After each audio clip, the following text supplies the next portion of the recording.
mention all the work that she has done. She's an engineer from Manit, Bhopal 2011 batch, certified clinical hypnotherapist from EKA, Ekagra Karma Apara Antara Integrated Clinical Hypnotherapy Foundation, certified Access Bar therapist, a lesser known yet effective healing modality and also known for its efficacy for manifesting abundance. Transpersonal regression therapist. She is a graphotherapist. She is a Bharatnatyam dancer. She has worked in Bharat Heavy Electricals Limited, Bhopal in between 2011 to 18. Founded Anahata and have been practicing independently as a therapist. Ladies and gentlemen, can we please hear it for Trisha Kaushik ji? एक बार जोरदार तालियां हो जाएं everybody.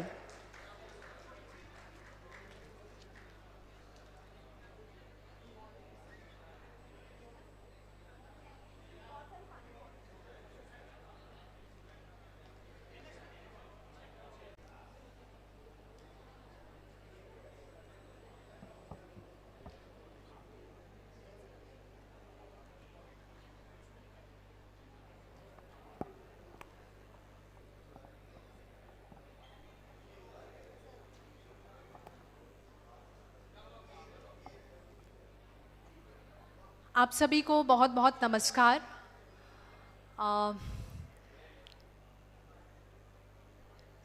सबका ध्यान I know world cup match में भी लगा हुआ है, फाइनल्स चल रहे हैं, पर आप लोगों से रिक्वेस्ट है अगर आप थोड़ा सा इधर ध्यान दे रहे हैं तो it would be hardly like 20-25 minutes of presentation and talk. या आज का जो टॉपिक है वो बहुत ही अच्छा है, creating a greener future through engineering.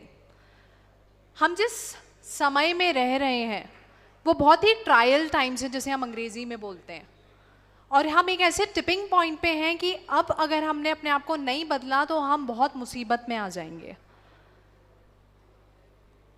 तो आज का जो टॉपिक है हम उसको आगे लेते हुए बढ़ते हैं।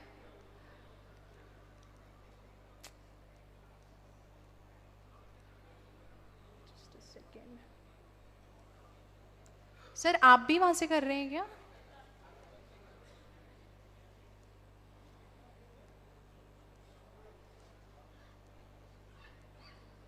या सॉरी फॉर द ग्लिचेस। आप लोगों से मैं एक कॉमन सवाल पूछना चाहूंगी कि हम क्यों अपनी जिंदगी में इतनी टेक्नोलॉजी चाहते हैं? सेफ्टी के लिए, कंफर्ट के लिए, राइट? तो बेसिकली हम अपना वेलबीइंग चाहते हैं। हम अपनी ज़िंदगी को जितना आसान बना सकें उतना आसान बना लें, इसलिए हम टेक्नोलॉजी चाहते हैं। और हम आउटर वर्ल्ड को इसीलिए इंजीनियर करते जा रहे हैं ताकि हमारी ज़िंदगी में जितना ज़्यादा कंफर्ट आ सके उतना आ जाए। और ये सब हम अपनी ज़िंदगी को बेहतर बनाने के लिए करते हैं। I am sorry. और साथ में हम इसको क्यों करते हैं? क्योंकि हम इवॉल्व होना चाहते हैं। अब यहाँ बहुत लेडीज़ हैं, उनसे मैं एक सिंपल सा क्वेश्चन पूछूं कि हम जब पार्लर में जाते हैं, एक हेयर कट कराते हैं, तो हम क्यों कराते हैं? ताकि हम पहले से ज़्यादा अच्छे दिखें। हम साड़ी खरीदने जाएंगे, शूज़ खरीदने जाएंगे, या सूट, मेल्स भी शूज़ खरीदने जाएंगे, कपड़े खरीदने जाएंगे, या शेव करेंगे, हेयर कलर करेंगे, उसके पीछे एक मोटिव रहता है कि हम पहले से ज़्यादा बेहतर दिखें। हम अपना जॉब चेंज करेंगे तो हम चाहते हैं कि हमारी जो इनकम है वो बेटर हो, हमें बेटर पोजीशन मिले, राइट? या हम किसी रिश्ते में हैं तो हम चाहते हैं वो ईयर बाय ईयर और बेटर हो। तो हम जिंदगी में बेसिकली कुछ भी करते हैं वो इसलिए करते हैं ताकि हम इवॉल्व हों। अब आज का जो टॉपिक है उस पे मेरा फोकस थोड़ा मेटाफिजिकल वर्ल्ड पे रहेगा, जिसको हम बोलते हैं energy world, I would say. तो उस पॉइंट ऑफ व्यू से भी आप थोड़ा सा पहले ही प्रिपेयर हो जाएं ताकि जो मैं कन्वे करना चाहती हूँ वो आपको ठीक तरीके से कन्वे हो।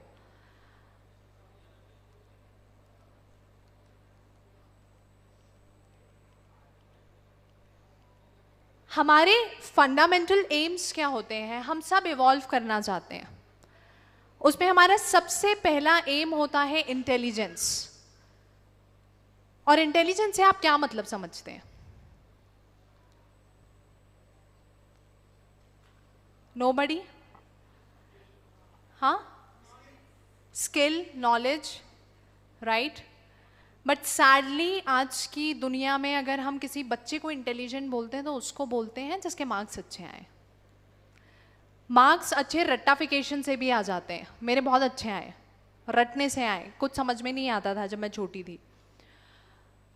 तो इंटेलिजेंस जो होती है वो सिर्फ मेमोरी तक सीमित नहीं होती है। Intelligence it goes beyond memory. अब जैसे एक मैं एग्जाम्पल देती हूँ, फॉर एग्जाम्पल हनुमान चालीसा। हनुमान चालीसा में एक लाइन आती है, जुग सहस्त्र जोजन पर भानु, लील्यो ताहि मधुर पल जानू। कब लिखी है ये लाइन हनुमान चालीसा में? और उसके बाद जब उसको कैलकुलेशन को कन्वर्ट किया तो एक्चुअली में जो अर्थ से सन का डिस्टेंस आया वो उतना ही आया। तब तो कोई इक्विपमेंट्स नहीं थे, तब तो कोई गैजेट्स नहीं थे, तब ना नासा था ना इसरो था, तब भी आ गया। So that intelligence is beyond memory. तो हमारा एक एम होता है इंटेलिजेंस गेन करना। उसका एक पार्ट होता है अपने आप को बेहतर तरीके से जानना। हम सब का एक डार्क साइड होता है, एक लाइट साइड होता है। हम सब में अच्छाइयाँ होती हैं, खामियाँ होती हैं, और हम उसको तभी जान पाते हैं जब हम इंटेलिजेंट होते हैं और अपने आप को परखते हैं। उसके बाद जो हमारा नेक्स्ट एम होता है वो होता है मोरालिटी का। सही गलत क्या है, काला सफ़ेद क्या है। फॉर एग्जाम्पल मैं यहाँ खड़ी हुई हूँ और सडनली आके किसी ने मुझे थप्पड़ मार दिया, तो क्या होगा? ऑब्वियसली मुझे गुस्सा आएगा। क्यों गुस्सा आएगा? क्योंकि मेरे साथ गलत हुआ। तो जब हमें सही गलत के बारे में पता होता है तो हम दूसरों के साथ भी बुरा करने से अपने आप को बचाते हैं और अपने साथ भी बुरा होने से खुद को बचाते हैं। तो हम अपनी बाउंड्रीज क्लियर करते हैं। और क्योंकि हम इंडिया में रहते हैं, हमारे कल्चर में कर्म सिद्धांत बहुत अच्छे से चलता है, सबको पता है, जैसा करनी वैसी भरनी। तो जब हमको अपनी मॉरालिटी पता होती है तो हम कर्म करने से भी, नेगेटिव कर्म करने से भी अपने आप को बचाते हैं। तो ये जो एम है दो, इंटेलिजेंस, मॉरालिटी, ये सिर्फ इस शरीर में हमारा एम नहीं होता। आप सोल लेवल पे देखेंगे तो सोल लेवल पे भी ये जितने हम जन्म लेते हैं उसमें सोल का यही एम होता है कि वो ये क्वालिटीज़ को डेवलप करे। उसके बाद हम थर्ड क्वालिटी पे आते हैं जिसको हम बोलते हैं कॉम्पिटेंस। कॉम्पिटेंस को हम अक्सर समझ लेते हैं दूसरे से कंपटीशन करना, पर कॉम्पिटेंस का मतलब ये नहीं होता कि दूसरे से कंपटीशन करना। उसका मतलब ये होता है खुद से compete करना, खुद की स्किल्स डेवलप करना, टैलेंट डेवलप करना। हम अगर एक कंपनी में लेट्स से वाइस प्रेसिडेंट हैं तो हम चाहेंगे अगली कंपनी में हम स्किल डेवलप करके प्रेसिडेंट बने। तो हम अपने आप में बढ़ना चाहते हैं। आज इंडिया ऑस्ट्रेलिया का मैच हो रहा है, उसमें भी आप देखिए, इसमें कंपटीशन एक दूसरे में है, पर हर प्लेयर से आप पूछें तो उसका यही प्रयास रहता है कि मैं पिछले मैच से बेटर खेलूं। तो कॉम्पिटेंस का मतलब जो हम कल थे उससे बेटर बनना। अब टेक्नोलॉजी की दुनिया में हम रहते हैं, उसके हमें बहुत फायदे हैं। क्या फायदे हैं? लाइफ एक्सपेक्टेंसी इंक्रीज हो गई है। आप 1990 में देखेंगे तो अराउंड 58.9 ईयर्स होती थी एवरेज एज। 2019 में WHO ने सर्वे किया, हमारी एवरेज एज जो है वो 74.3 पहुंच गई है। यानी लोगों की जो जीने की आयु है एवरेज, ऑन एन एवरेज, वो बढ़ चुकी है। लोगों की इनकम बढ़ गई है और वो हमें दिखता है।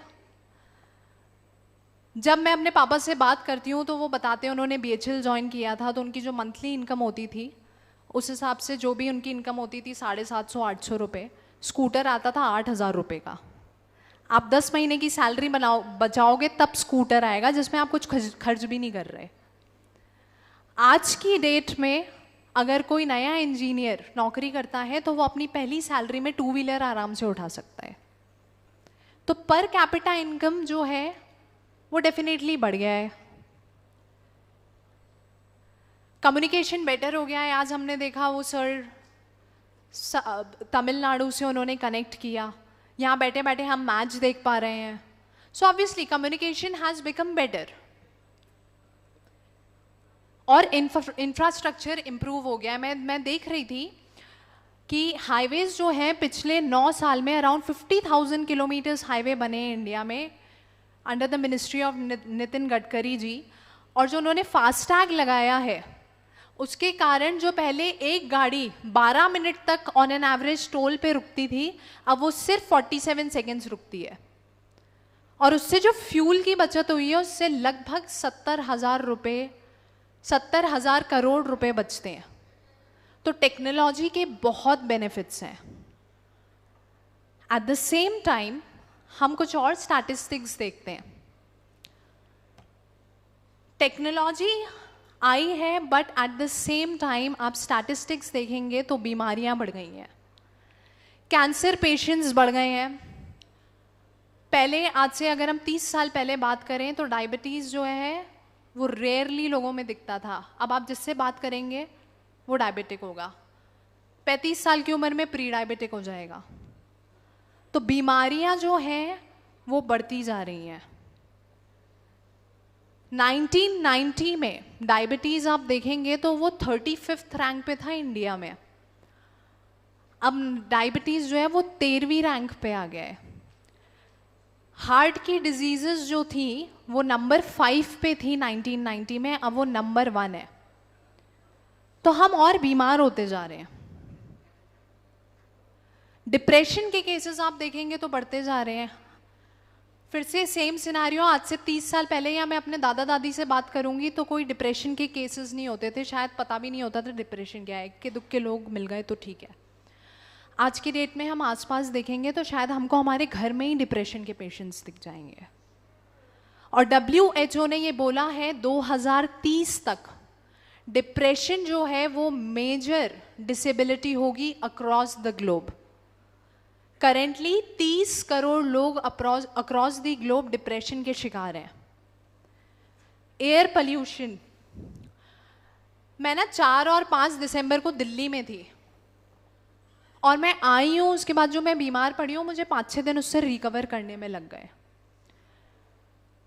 अनकोइंसिडेंटली मेरे हाथ में तभी एक वीडियो आया वर्ल्ड इकोनॉमिक फोरम का जो बोलता है कि दिल्ली में जो पोल्यूशन है वो उसकी जो लिमिट है वो 100 टाइम्स ज़्यादा है। जो WHO की लिमिट्स होती हैं पोल्यूशन की उससे 100 टाइम्स ज़्यादा है। और एयर पोल्यूशन से बॉडी में ब्लड शुगर लेवल बढ़ता है जिससे टाइप 2 डायबिटीज़ हो रहा है। तो ये स्टडीज़ हुई हैं कि अगर इंडिया में एयर पोल्यूशन ठीक कर दिया जाए तो जो डायबिटीज़ हो रहा है उसको भी हम कंट्रोल कर सकते हैं। और एयर पोल्यूशन से brain stroke, heart diseases, asthma, ये सब बीमारियां जो हैं वो एयर पोल्यूशन से हो रही हैं एंड इट्स डेंजरसली हाई।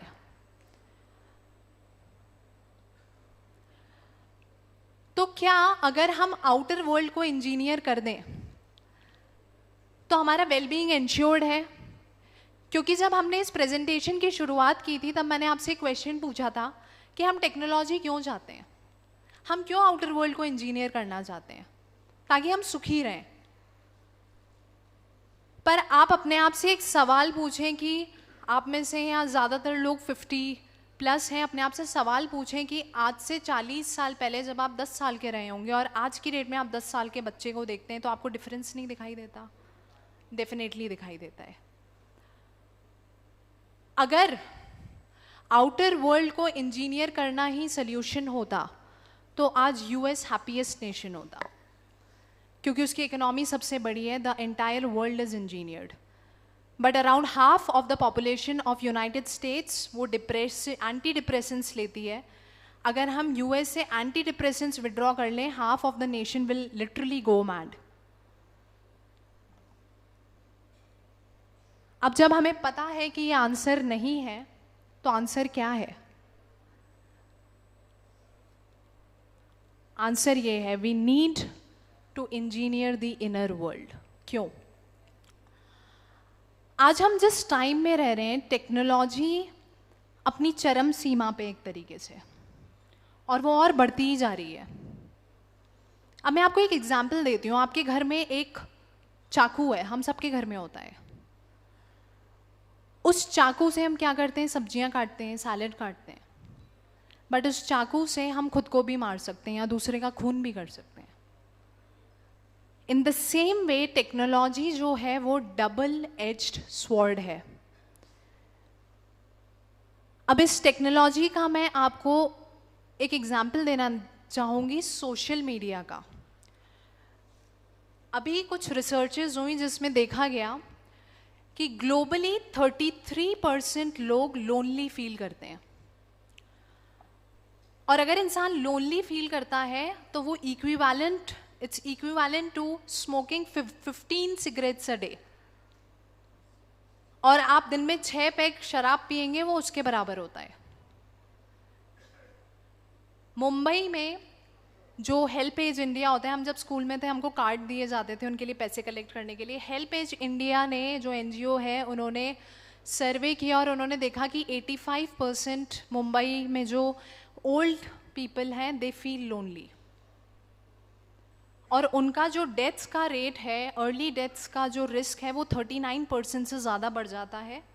और heart disease can go up to 53%। And we can see heart disease किस रेट पे बढ़ रहे हैं। लोनलीनेस इस कदर दुनिया में फैल चुका है कि यूके, जापान, इन लोगों ने एक मिनिस्टर रखा है which is called as minister of loneliness. There is a department made there कि एपिडेमिक की तरह फैल रहा है। और ये देखा गया है यंग एडल्ट्स जिनका स्क्रीन टाइम ज़्यादा होता है, जो सोशल मीडिया पे ज़्यादा होते हैं, उनमें 2 गुना ज़्यादा प्रॉबिलिटी होती है लोनलीनेस फील करने की। एल्डरली लोगों में कम होती है कंपैरेटिवली, क्योंकि वो सोशल मीडिया से दूर है। अब हम टेक्नोलॉजी की बात करें तो टेक्नोलॉजी, जैसा मैंने कहा, डबल एज स्वॉर्ड है।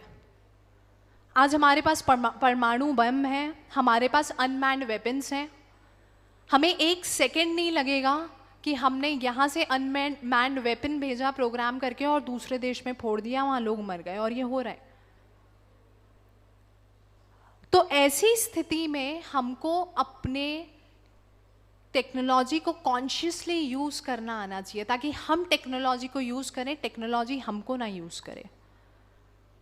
एक सिंपल सा सवाल है, हम सबके घर में कभी ना कभी छोटे बच्चे रहे हैं, और लेट्स से हम दिवाली का कुछ काम कर रहे हैं, कुछ बना रहे हैं, और वहाँ पे चाकू रखा हुआ है, और बच्चे को हमने देखा नहीं, उसने चाकू उठा लिया, तो क्या होता है? हम डर जाते हैं कि अपने आप को मार ना ले, कट ना जाए कहीं। पर अगर वही किसी 20-25 साल के इंसान ने वो चाकू हाथ में उठाया है तो हम बॉदर भी नहीं करते हैं, हम रख देगा। क्यों? क्योंकि जो छोटा बच्चा है वो अवेयर नहीं है इस चीज़ को लेके कि इस चाकू से मुझे कितनी तकलीफ हो सकती है। जो 20-25 साल का इंसान है वो टोटली अवेयर है कि ये मुझे कितना डैमेज कर सकता है, तो वो ठीक से इस्तेमाल करेगा। इन द सेम वे हमारी लेवल ऑफ अवेयरनेस होना बहुत ज़रूरी है इस टेक्नोलॉजिकल वर्ल्ड में, वरना उस चाकू से हमको ही हानि पहुंचाने में हमें टाइम नहीं लगेगा। और सोशल मीडिया उसका एक बहुत बड़ा उदाहरण है। आपको मैं एक एग्जाम्पल देना चाहूँगी, ये रिसर्चेस हुई हैं कि हमारे सामने, मैं आपसे एक प्रश्न पूछती हूँ, हमारे सामने अगर जंगली जानवर आएगा तो हम क्या करेंगे? या तो लड़ेंगे या भागेंगे। हमारी पल्पिटेशन बढ़ेगी, हमारा बीपी बढ़ेगा, करेक्ट? हमारी बॉडी की केमिस्ट्री चेंज होगी। ये रिसर्च हुई है कि जो हमारे सेल फोन्स होते हैं उसमें जब नोटिफिकेशन आते हैं तो हमारी बॉडी वही रिएक्शन, वही केमिस्ट्री प्रोड्यूस करती है जब हमारे सामने जंगली जानवर आता है। अब आप इमेजिन कीजिए हमारे फ़ोन में कितने ऐप होते हैं, हमारे कितने नोटिफिकेशंस आते हैं, और हमारी बॉडी की केमिस्ट्री दिन में कितनी बार चेंज होती है। और जाने अनजाने वो इतनी बार चेंज होती है कि हम बीमार पड़ने लगते हैं और हमको फिर रीज़न नहीं समझ में आता। एक नोटिफिकेशन, एक घंटी आएगी, हमारी बॉडी फाइट या फ्लाइट रिस्पॉन्स में चली जाती है। तो टेक्नोलॉजी को कॉन्शियसली यूज करना बहुत इंपॉर्टेंट है। अब हम ये, जैसा मैंने आपको बोला, हम ये कैसे अच्छे से यूज कर सकते हैं, जब हमारी चेतना का स्तर ऊपर हो। अब चेतना के स्तर पे अगर हम आते हैं तो मैं आपसे एक प्रश्न पूछना चाहूँगी कि हम सबके घर में नए इलेक्ट्रॉनिक इक्विपमेंट्स आते हैं, हम नया टीवी खरीदते हैं, माइक्रोवेव खरीदते हैं या गाड़ी खरीदते हैं, हम सबसे पहले क्या करते हैं? हम उसका यूज़र मैनुअल पढ़ते हैं। और वो हम इसलिए पढ़ते हैं कि हम कुछ गलत ना कर बैठे और ये गैजेट खराब ना हो जाए। पर जो इलेक्ट्रिकल सिस्टम है सबसे सोफिस्टिकेटेड प्लैनेट अर्थ पे, क्या कभी हम उसका यूज़र मैनुअल पढ़ते हैं? हम हिट एंड ट्रायल में ज़िंदगी जीते रहते हैं, अच्छी निकल गई तो निकल गई, वरना उसको क्रैक करती रह जाते हैं, उसका सल्यूशन ही ढूंढते रह जाते हैं, पर ज़िंदगी निकल जाती है और कभी कभी मिलता भी नहीं है। तो चलिए आज देखते हैं बहुत ब्रीफली कि ये यूज़र मैनुअल जो है सिस्टम का, वो क्या होता है।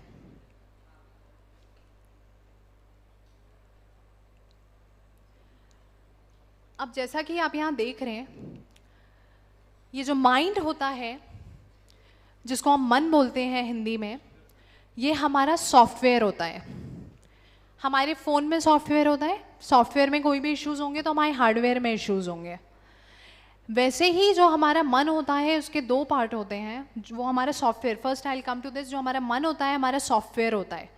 हमारे सॉफ्टवेयर में इशू होंगे तो हमारी बॉडी में इशू होंगे, हमारी ज़िंदगी में इशू होंगे। अब इस सॉफ्टवेयर के दो पार्ट होते हैं, एक होता है कॉन्शियस माइंड, एक होता है सबकॉन्शियस माइंड। कॉन्शियस माइंड जो होता है वो सिर्फ 10 से 12% होता है। और ये किसके लिए हम यूज़ करते हैं? हम जीवन में तर्क, जिसको हम लॉजिक बोलते हैं, वो लगाने के लिए हम यूज़ करते हैं। फॉर एग्जाम्पल, किसी को 20 साल की उम्र में डायबिटीज़ हो गया। अब वो इंसान क्वेश्चन करेगा कि मैंने ऐसा किया क्या है कि मुझे डायबिटीज़ हो गया? मैं खाता अच्छा हूँ, एक्सरसाइज करता हूँ, तब भी हो गया।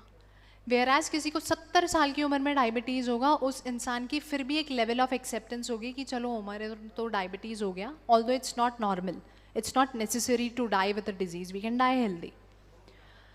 तो हमारे कॉन्शियस माइंड तर्क लगाता है, और जब उसको उसके क्यों का जवाब नहीं मिलता तो हमें ज़िंदगी में दिक्कत होती है।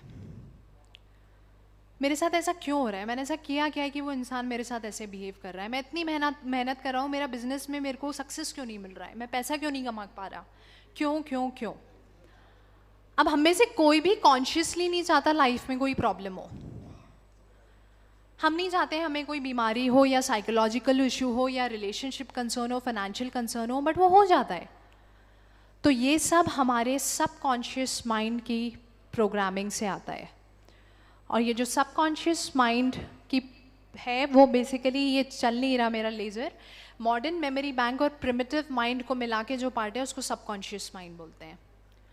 ये सबकॉन्शियस माइंड जो होता है ये 85 to 90% होता है, 88 to 90% होता है ह्यूमन माइंड का, और ये 6000 गुना ज़्यादा पावरफुल होता है कॉन्शियस माइंड से।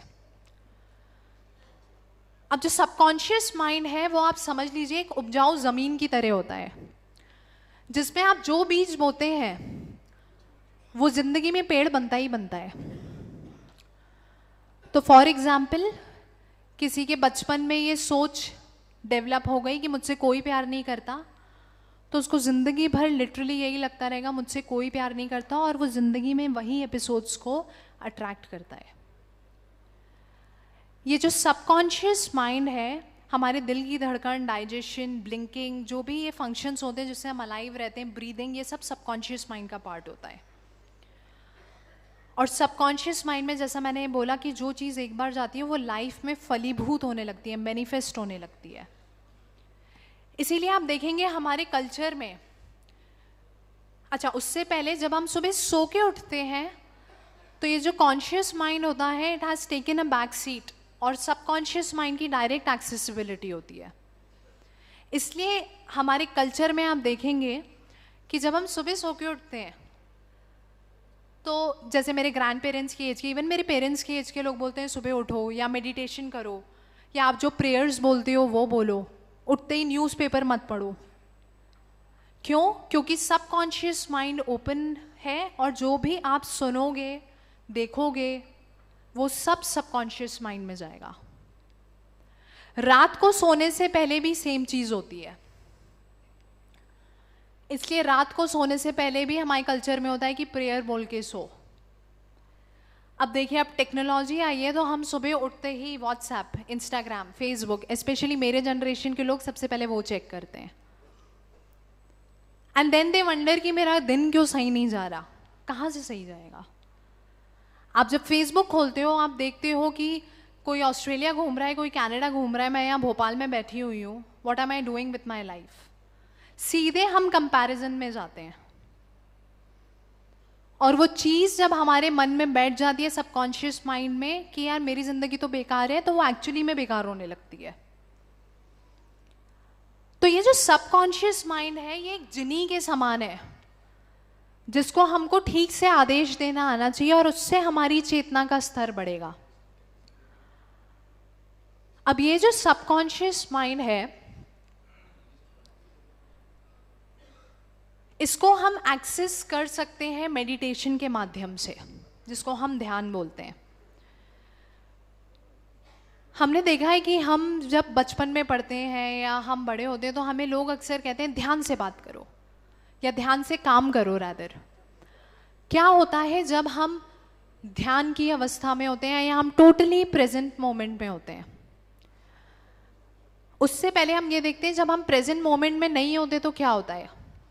जैसा कि आप देख रहे हैं, या तो हमारा ध्यान पीछे रहता है पास्ट में, या वो फ्यूचर में रहता है। अब आप पास्ट की हम सोचते रहते हैं उसने ऐसे बोल दिया, ऐसे कर दिया, ऐसे कैसे कर दिया, या हमने लोन लिया है तो हम सोचते रहेंगे यार ये लोन कैसे हमारा कंप्लीट होगा।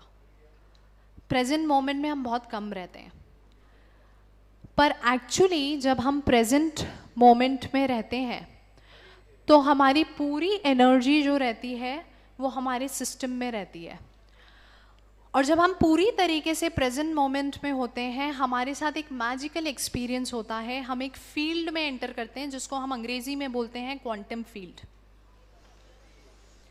क्वांटम फील्ड क्या होता है? आज हम फोन इस्तेमाल करते हैं, उस पर वीडियो कॉल्स होते हैं, करेक्ट? कभी ना कभी किसी ने सोचा होगा यार कोई ऐसा डिवाइस होना चाहिए कि मैं यहाँ बैठा हूँ, मेरा दोस्त यूएस में बैठा है, तो उससे आमने सामने देख के बात हो जाए। कभी तो ये थॉट आया होगा तब हम ये वीडियो कॉल्स तक पहुँचे। तो ये जितनी भी पॉसिबिलिटीज़ रहती हैं ये एक क्वांटम फील्ड में रहती हैं, और जब हम टोटली प्रेजेंट मोमेंट में होते हैं, इट्स ऑल साइंस, हमारी ब्रेन वेव्स चेंज हो जाती हैं। There are different kind of brain waves, delta, theta, alpha, beta, gamma. जब हम मैथ्स का प्रॉब्लम सॉल्व करते हैं, लोगों से बात करते हैं, तो यूजुअली हमारा जो ब्रेन वेव रहती है वो बीटा रहती है। जब हम मेडिटेटिव स्पेस में होते हैं तो लो अल्फा, थीटा, इस स्टेट में हमारी ब्रेन वेव्स रहती हैं, और उसमें हमारा इंट्यूशन जो है वो सरफेस पे आता है, हमारी इंट्यूटिव एबिलिटीज़ बढ़ती हैं। तो जब हम टोटली प्रेजेंट मोमेंट में होते हैं हमारी ब्रेन वेव स्लो हो जाती हैं, हम क्वांटम फील्ड को एक्सेस करते हैं और हमें आइडियाज़ जस्ट फ्लो करने लगते हैं। अब ये सुनने में बहुत ऐसी बात लगती है, कुछ लोग उससे अग्री करते होंगे जिन्होंने एक्सपीरियंस किया है, कुछ लोगों को लगता होगा अरे ऐसे थोड़ी होता है। आप एल्बर्ट आइंस्टाइन, थॉमस एडिसन, इनके बारे में पढ़िएगा। वो लोग क्या करते थे,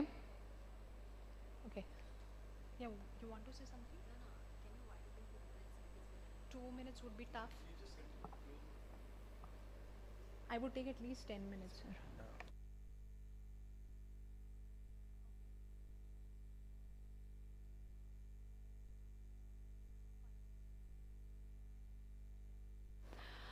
अब क्या होता है, जैसे आप एल्बर्ट आइंस्टाइन, थॉमस एडिसन का पढ़ेंगे तो वो क्या करते थे, जब वो दिन में नैप लेते थे, सोते थे, तो वो हाथ में एक मेटल की बॉल रखते थे और नीचे एक मेटल प्लेट रहता था।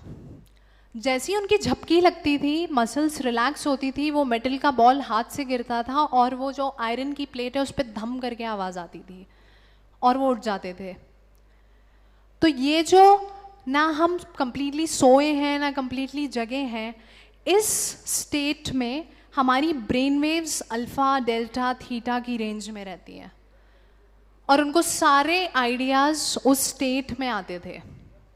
And the rest is history, we know about Albert Einstein and Thomas Edison.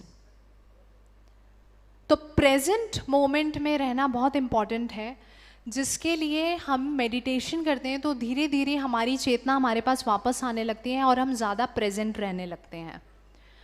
I'll just take another 2-3 minutes. I need to wind up early.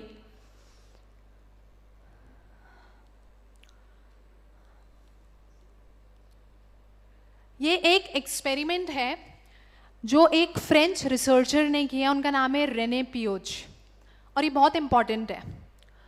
इसमें उन्होंने क्या किया, आप देख रहे होंगे पहले वाले डायग्राम में एक एरेना था।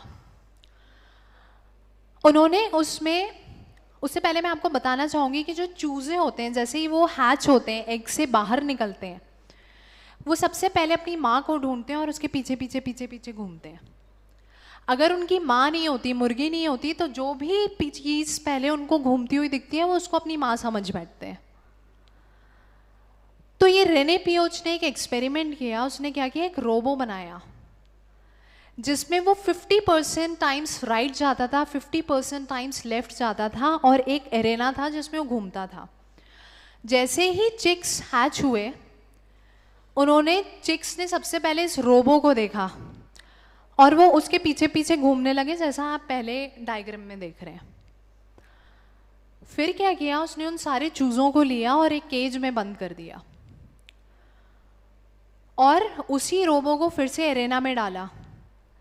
उसकी जो प्रोग्रामिंग थी 50% राइट लेफ्ट पूरे एरेना में, वो प्रोग्रामिंग की जगह वो मेनली केज के पास घूमने लगा रोबो, जैसा आप देख रहे हैं। एंड दिस एक्सपेरिमेंट प्रूव्ड कि जो कॉन्शियसनेस होती है उसका इम्पैक्ट मशीन्स पे भी किस लेवल का पे होता है।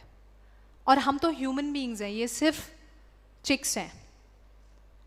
इसलिए हम जो पूजा पाठ करते हैं, दशहरे पे कार की पूजा की, या हम विश्वकर्मा जयंती भी करते हैं, हमारी कॉन्शियसनेस का ये इम्पैक्ट होता है।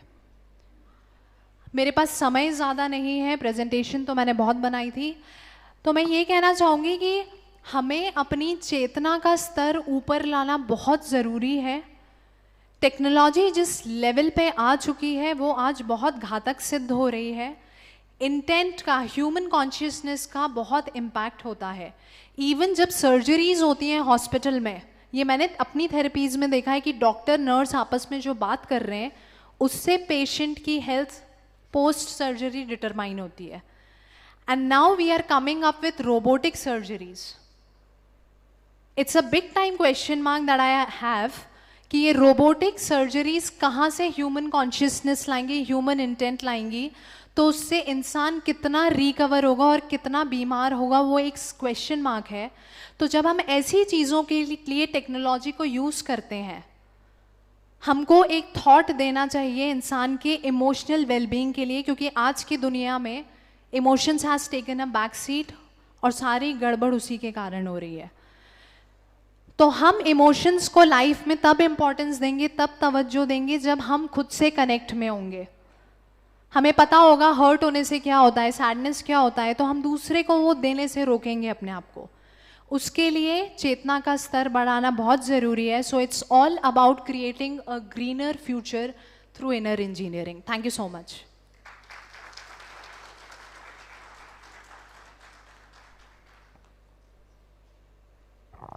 Thank you so much Trisha, that was very very powerful a message.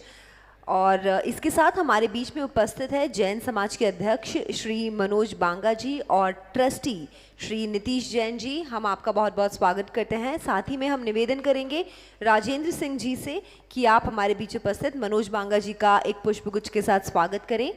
और निकेतन सेठी जी, आपसे भी निवेदन है कि आप भी थोड़ा आगे आएं और हमारे बीच उपस्थित हमारे जैन समाज के ट्रस्टी नीतीश जैन जी का स्वागत करें। जोरदार तालियां हो जाएं। जैन समाज से जुड़े हमारे अध्यक्ष श्री मनोज बांगा जी और ट्रस्टी श्री नीतीश जैन जी। बहुत बहुत धन्यवाद सर, आप यहाँ पर आए और हमारे साथ जुड़े। जी, बहुत सारी तालियां हो जाएं।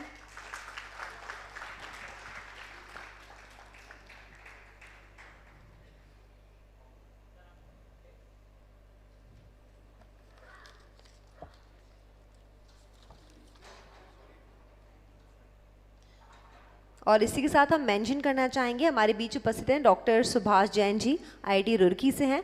83 इयर्स उम्र है आपकी और 1 लाख लोगों से ज़्यादा आप फ्री ट्रीटमेंट कर चुके हैं एक्यूप्रेशर के थ्रू। सर आपका भी बहुत बहुत वेलकम है, ज़ोरदार तालियां हो जाएं हमारे बीच उपस्थित डॉक्टर सुभाष जैन जी के लिए। मनोज जी बांगा के साथ में हमारे जेईएस वाले ही अमित तड़ैया जी और अंकित हैं, दोनों ट्रस्टी हैं, उन दोनों का भी बहुत बहुत स्वागत है। Thank you so much, thank you so much. और डॉक्टर सुभाष जी जैन के लिए एक बार ज़ोरदार तालियां हो जाए। सर यहाँ पर उपस्थित है हमारे बीच में, बहुत बहुत धन्यवाद सर, आप हमारे बीच में आए, इतनी सीनियर लीडरशिप हमारे साथ, थैंक यू सो मच। इसके साथ आगे बढ़ते हुए अब हम मंच पर बुलाना चाहेंगे हमारे आज के keynote speaker doctor Pratap Sanap ji को। हम बताना चाहेंगे doctor Pratap Sanap is a PhD holder in artificial intelligence. He has 22 plus years of experience in AI automation. Currently, he is head of research and innovation at Neilsoft, Pune, and he has won several awards, just to mention few. Last year, he has received e-governance award from Government of India for taking AI to citizens. He has won first prize in India's Singapore hackathon and is honored by our Honorable Prime Minister for building in-campus navigation system without GPS. 30 hackathons is what he has organized for Ministry of Education. Ladies and gentlemen, please join us in welcoming एक बार जोरदार तालियों के बीच the hackathon man of India, Dr. Pratap Sanap. 1 minute का समय ले रहे हैं। हमारे बीच में जो भी त्रिशा कौशिक जी थी, हम जैन इंजीनियर सोसाइटी के लोग, सारे लोग भोपाल के और बाहर के हमारे मेहमान सब त्रिशा कौशिक का स्वागत करते हैं। और संदीप बड़े सेठी साहब से निवेदन है कि त्रिशा को स्वागत करें। त्रिशा MSCT की पढ़ी हुई 2011 की इंजीनियर है और ये ऑल ओवर इंडिया कारपोरेट्स में सब जगह बोलती हैं। बहुत बहुत स्वागत है।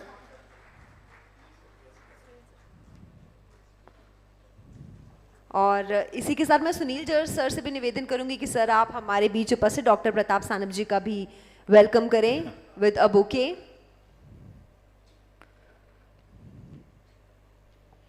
Ladies and gentlemen, please join your hands together as we welcome the Hackathon Man of India, Dr. Pratap Sanap ji, on stage. Thank you so much. It's been a pleasure coming here. Thank you.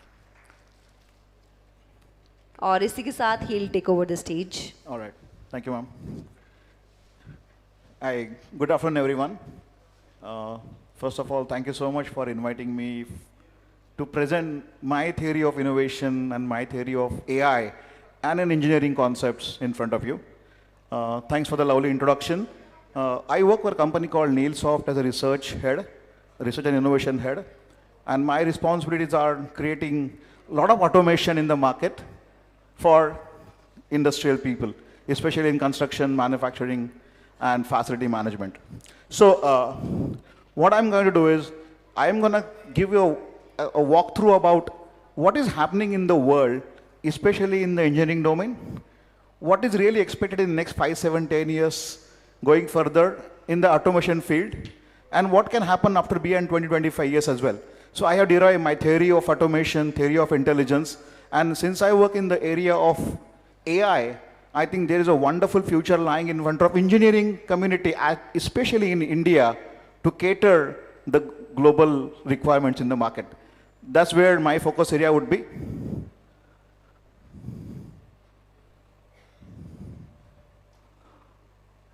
Just replay it once.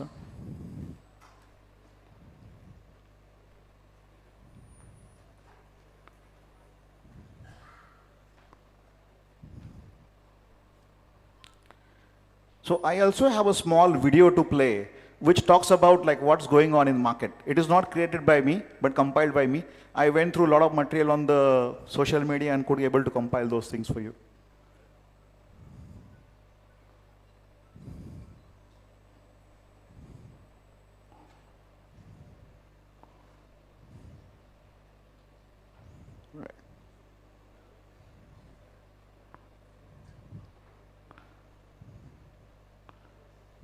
Perfect, thank you. So, see, my theory is simple.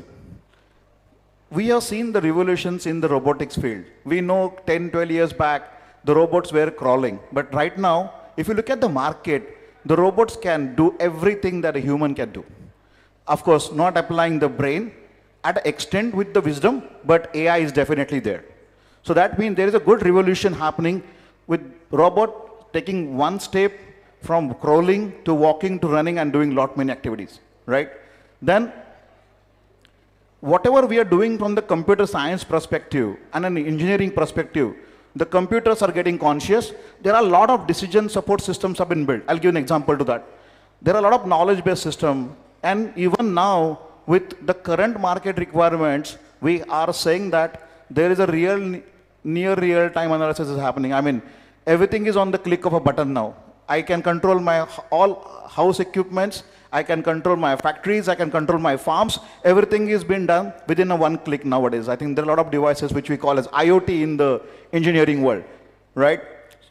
But what has gone so far is, I think any device is connected to any device. Anybody is connected to anyone. Any service, any business is connected to everything now. Networks are connected. I can do a lot of things online. That means anything, anytime, anywhere, any context is possible, sitting anywhere in the world. And we have witnessed a lot of things since morning that all online session happened. The people spoke with us from different places as well. So what has really gone into this is, the engineering world is becoming more popular and getting more requirements in market to help other domains. If there are somebody from your family is doctor, please excuse me because I'm going to give an example what engineering people are doing for medicine field better than what doctor can do. If there are some lawyers in your family, I can tell you how the things have been implemented through technology and how it is helping other people to take care of the things into it. So there is a good collaboration required. I am actually pushing the collaboration in terms of two different domains. One may be an engineering domain, one may be a medicine domain. I think robotic surgery, what just Trisha mentioned, I have seen robotic surgeries by my naked eyes and leave apart the human touch into it. But there is a huge requirement in the market that people die because of not getting an attention of a doctor without his presence there. If I build a robot which can do a surgery and I can save my lives, I think that is what the engineering people are supposed to do. And this is where the entire automation theory is coming together, and we people, or other people like us from the engineering community, are supposed to do, are required to build the solution which the entire world can easily use and give a very happy and a solid life, not to our family members, but to across globe. That's the intention of automation, and this is where we are going on. I know this automation, which is going at a speed, can be used for a different wrong things, but let's look at what best thing it can do. And what I'm seeing in my life is this automation is helping hugely to live a better life, safer life, and a healthy life going further. So I always say that these are the best days for the technologies, what we are going through. I think if you look at the Indian community, there are many requirements coming from global companies are requesting the Indian engineers to give a solution for. If you look at what happened 10, 12 years, 15 years back, India was only a cost center. India was mainly a service industry or a support industry. But in the last 10 years, take out any big company who was way big in Silicon Valley, way big in Europe, way big in Germany, way big in France, even for that matter in China. Now they have their not only a service center in India or a support center in India, but a core development center and a core engineering center in India. Look at the way that people are looking Indian engineering people to solve their problems. I think this is a huge change that has happened in the last 10, 12, 15 years. And thanks to people like you who are a core heart engineering candidates, and you are also helping other people to understand what engineering means and building the solutions on top of it. I do that work every day. But there is a myth in the market that the automation will take the jobs and someone else will do the job. It is not the case like that. To my knowledge, the engineering requirements in market are gonna be very high. The expectation from engineering community to build the solutions is going to be high, but who will build them? The average age beyond our country is going higher, so there are less young people who will build into it. But if you look at India, I think we have enough engineering candidates who are building the solutions. Yeah. Okay. No, absolutely right. I'm sorry, I could have learned that. Yeah. So, मेरा कहने का मतलब यही है कि engineering लोगों ने जो काम करना है आगे जाके, आगे 50 साल, 60 साल, 70 साल, ह्यूमन टच की जरूरत पड़ेगी, बट ऐसी बहुत जगह पे है जहां पे मुझे ह्यूमन का टच भी चाहिए, बट टेक्नोलॉजी मुझे ऐसी सपोर्ट करे कि मैं एक ह्यूमन को टच करने की जगह पे 1000 ह्यूमन को टच करूं, so that I can do a better job in my life. And that is where the engineering community should take a responsibility and build those solutions. So I think I'll just run to the video for you. इसको आवाज दे,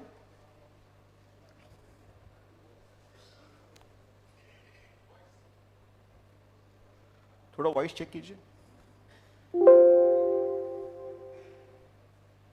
Everything about the way we live, the way we get around, the way we eat, even the way we talk to each other.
Thank you so much.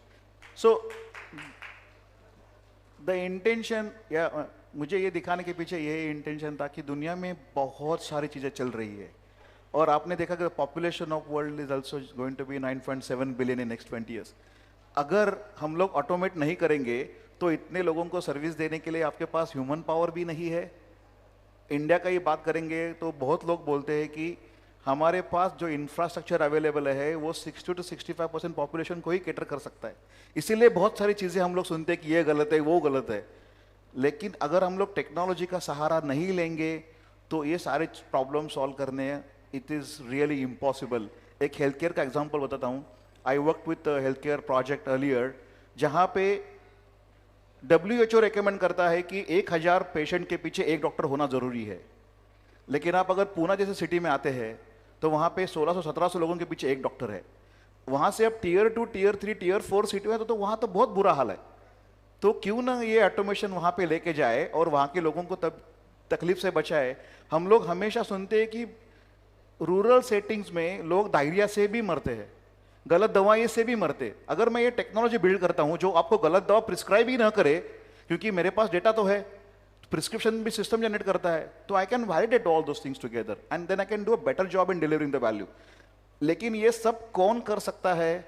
तो I think engineering के सिवा दुनिया को कोई भी option नहीं है ये सारी चीज़ें डिलीवर करने के लिए. इसीलिए मैं आपके सामने खड़ा होकर बात तो कर पा रहा हूँ और मैं ऐसी बात बहुत जगह पर भी करता हूँ जहाँ पर जाता हूँ. सो एक एग्जाम्पल देता हूँ. मैं इस प्रोग्राम को आने से पहले जैन साहब को कम से कम 10 बार फ़ोन कर चुका हूँ और जिन्होंने मुझे यहाँ पे इनवाइट करने का रिकमेंड किया उनको भी मैं 10 बार फ़ोन कर चुका हूँ. मैं हमेशा पूछता हूँ कि मुझे क्या प्रिपेयर करके आना चाहिए. ये तो मेरा बहुत जनरल प्रेजेंटेशन है, तो मुझे बार बार पूछना पड़ा कि ऑडियंस कौन है, ये लोग कहाँ से आने वाले हैं, उनकी उम्र क्या है, मुझे कौन से क्वेश्चन एंटिसिपेट हो सकते हैं. इसके लिए मैंने कम से कम एक 8-10 घंटा काम किया है.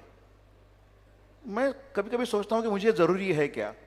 अगर मैंने एक पूछा होता जैन साहब को कि आप मुझे ये सारे पार्टिसिपेंट की लिस्ट भेज दो, उनकी ईमेल आईडी और फ़ोन नंबर दे दो, मैंने मेरे कंप्यूटर पे एक प्रोग्राम बनाया होता जो कि आप सबके Facebook, Instagram, LinkedIn account check करके आपका एक सेंटिमेंट मुझे बता सकता था वो कि नहीं ये इंजीनियर बहुत बड़े हैं, जरा संभाल के रहना, ये शायद बहुत डिफिकल्ट क्वेश्चन पूछेंगे. 2 तेरे दोस्त हैं तो उनको 2 क्वेश्चन प्लांट भी कर सकता है, वो तेरे को पूछेंगे. मैंने जो मेरा टाइम 8-10 घंटा जो इसमें दिया, उसकी जगह पे अगर मेरे पास वो सॉफ्टवेयर बनाता, मैं बना रहा हूँ रादर, जो आपके लिंक्डइन प्रोफाइल को स्क्रॉल करता है कुछ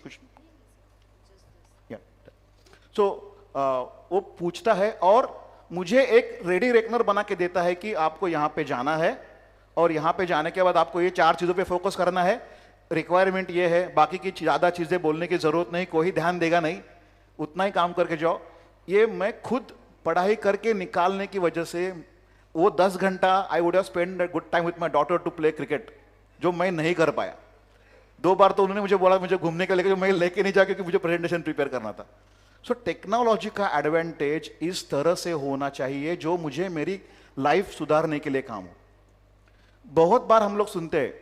तो एक और एग्जांपल जो हेल्थ केयर का, एक रिसर्च प्रोजेक्ट का पढ़ाई कर रहा था मैं, जो कि ब्रेन ट्यूमर सर्जरी के ऊपर काम करते हैं.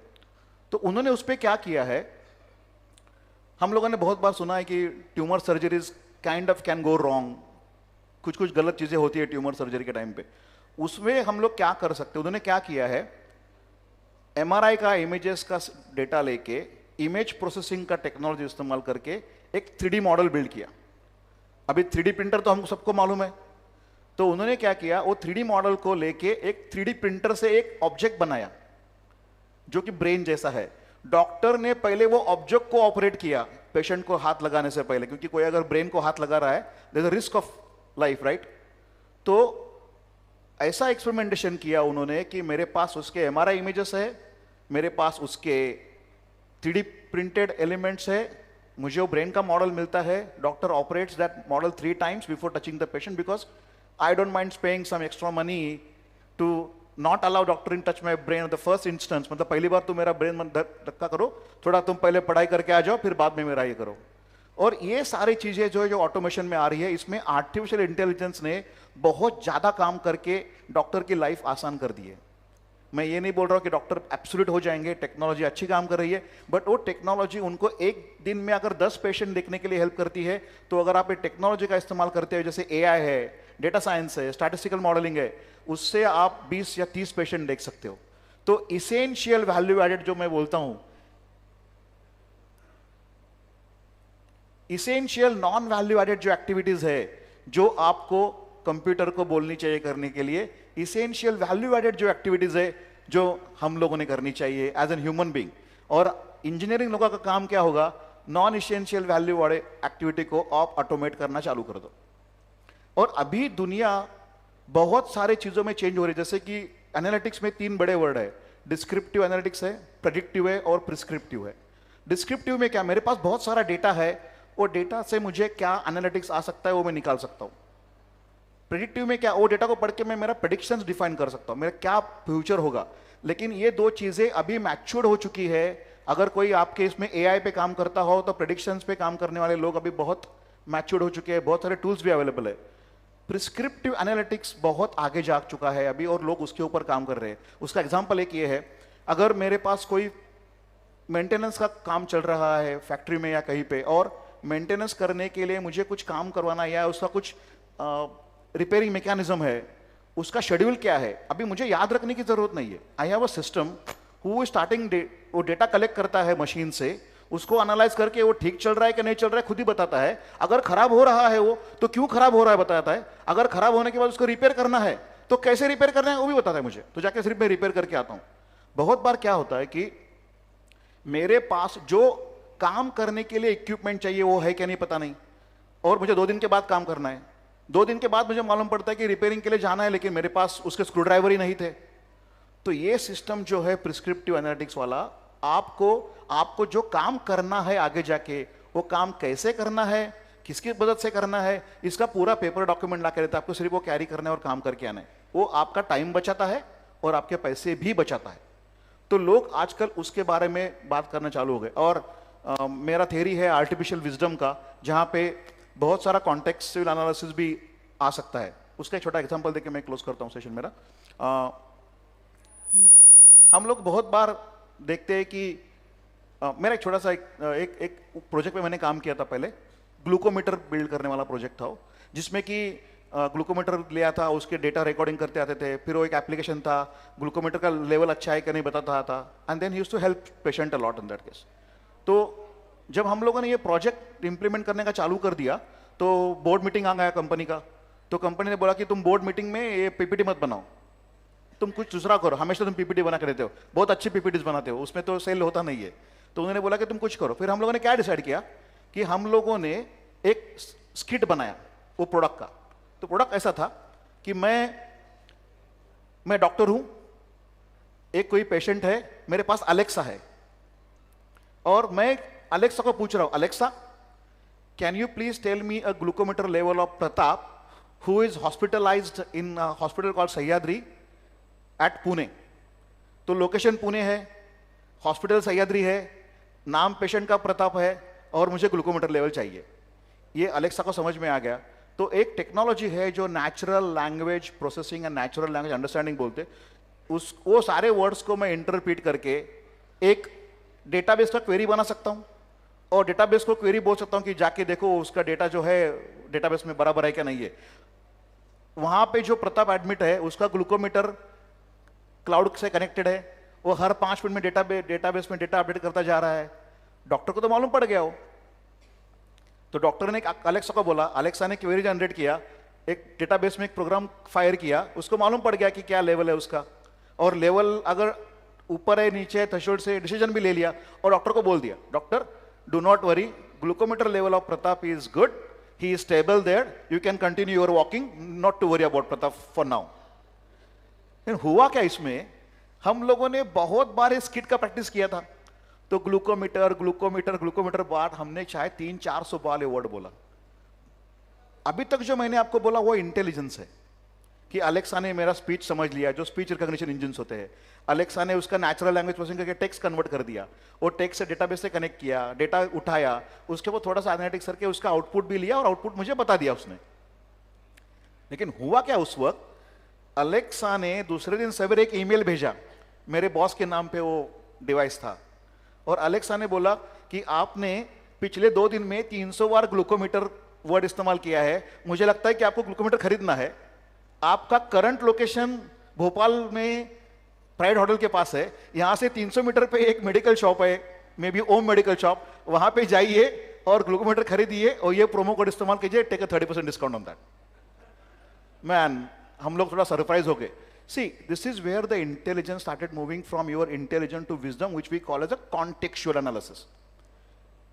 अगर मैं वो डेवलपर होता अलेक्सा वाला, मैंने क्या किया होता, मेरा ईमेल आईडी उसके पास है, इसी इसका मतलब उसको मेरा लिंक्डइन प्रोफाइल भी मालूम है। मैंने उसका लिंक्डइन प्रोफाइल चेक किया होता ईमेल भेजने से पहले। अगर मैं खुद ही ग्लूकोमीटर का भी मैन्युफैक्चरर हूं तो आप मुझे क्यों बेचोगे, वो तो रिटर्न ईमेल हो जाएगा। या मैं ग्लूकोमीटर रीसेलर हूं तो आप मुझे क्यों बेचोगे। अगर मैंने कहीं फेसबुक पे या लिंक्डइन पे या इंस्टाग्राम पे या व्हाट्सएप पे कहीं मैसेज भेजा होता कि मेरे घर में कोई बीमार है और मुझे ग्लूकोमीटर चाहिए, then I am your prospective customer, otherwise I am not your prospective customer. तो ये करके एप्लीकेशन डेवलप करना चाहिए और दुनिया में ऐसे एप्लीकेशन की बहुत ज़्यादा ज़रूरत है और इस तरह से टेक्नोलॉजी एडवांस भी हो रही है। अगले 5-8 साल में आपको ऐसे बहुत सारे अमेजिंग एप्लीकेशन आपके पास देखेंगे जो आप इस्तेमाल करके आपकी लाइफ आसान कर सकते हो। 2-4 घंटे जो हम लोग नॉन एसेंशियल काम करते हैं वो कंप्यूटर को बोल सकते हैं, हमारे बच्चों के साथ, माँ बाप के साथ खेल सकते, घूम सकते। Let technology do the job, I will only do the job which is really critical and essential in my life. And this is where the engineering community is helping to do a good job. एक छोटा सा और एक example देता हूँ, हमेशा मैं बोलते रहता हूँ मेरे फ्रेंड्स को, मुझे एक ऐसा एक एप्लीकेशन बनाना है जो मेरे मोबाइल पे हो, जो मेरी बीबी के व्हाट्सएप मैसेजेस भी पढ़ के मुझे बताए और मेरी माँ के भी बताए। तो कि ऑफिस में घर जाने से पहले मुझे पॉपअप आ जाए कि mom and wife had a fight, mom was angry, kindly take flowers before you go home, if wife is angry kindly take cake before you go home. ताकि ये रिकमेंडेशन सिस्टम है जो हम लोग बहुत बार इस्तेमाल करते हैं इंजीनियरिंग में टर्म में। इसमें क्या है, व्हाट्सएप मैसेजेस मुझे पढ़ने को आ रहे हैं, मेरे पास एक एनएलपी का सेंटिमेंट एनालिसिस का एक प्रोजेक्ट बना के रखा है, जो प्रोजेक्ट मुझे बोलता है सेंटिमेंट्स अच्छे हैं, बुरे हैं, गंदे हैं, काफ़ी अच्छे हैं, और उसके ऊपर मैंने उसको बोला अगर ये सेंटिमेंट है तो फ्लावर लेके जाना है, ये सेंटिमेंट है तो मुझे ये लेके जाना है। और शाम को जैसे मैं ऑफिस से निकलता हूँ, 6:30 बजे का टाइम है, मैंने कार्ड पंच किया कि सिस्टम को मालूम पड़ना चाहिए मैंने कार्ड पंच किया है आउट का, मेरे को पॉपअप मैसेज आना चाहिए कि भाई be careful before you go home, there is a problem at home, और there is a good opportunity now, you don't need to take anything, you can go and have a party with your friend, mood at home is good, nobody will bother if you have a party with your friends.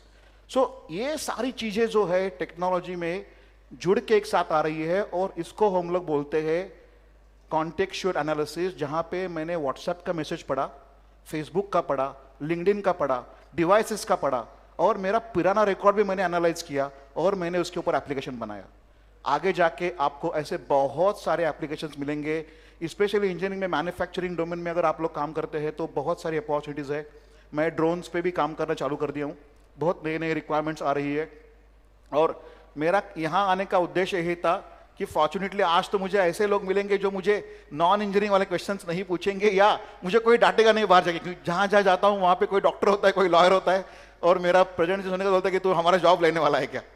We are not taking anybody job, but we are making sure that the life that people are having, we are allowing them 2 more hours, 3 more hours and 4 more hours to have a better in terms of doing the things what they like. Unfortunately मेरा दिन सवेरे 7 बजे चालू होता है, रात को 12 बजे खत्म होता है, बहुत कम टाइम मिलता है। अगर मैं कुछ ऐसा एप्लीकेशन बना दूं तो मेरा काम भी आसान हो जाएगा और I can have 2 more 3 more hours। अभी तो क्रिकेट मैच चल रहा है और मैं अभी त्रिशा जी को बोल रहा था कि क्रिकेट का फैन मेरे जैसा पागल कोई नहीं है, मैं बहुत क्रिकेट खेलता था पहले, वो छोड़ के मैं यहाँ पे एक बात कर रहा होता। अगर मैं होता कि मेरा वर्चुअल अवतार बना के भेज दिया होता और मैं मैच देखते बैठा था तो वो भी हो जाता ना।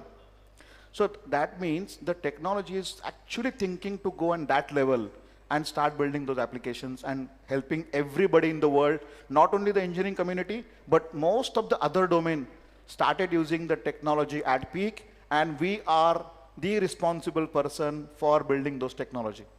I think with that note, I want to say thank you so much, and I appreciate a lot for that also.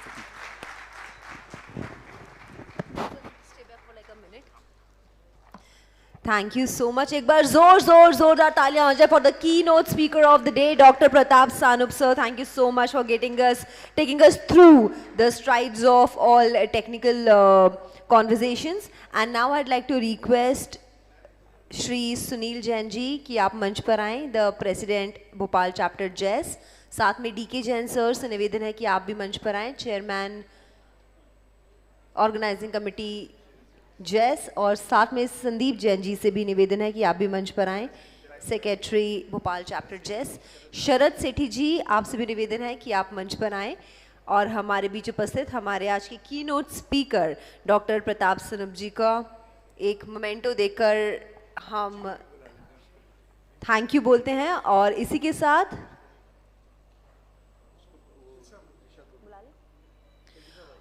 के साथ हम मिस त्रिशा कौशिक जी से भी निवेदन करते हैं कि आप भी मंच पर आएं. Ladies and gentlemen, एक बार जोरदार तालियां हो जाए as we thank and express our gratefulness to Dr. Pratap Sanup ji for taking his time out to address the entire gathering with respect to the important engineering topics that interests all of us.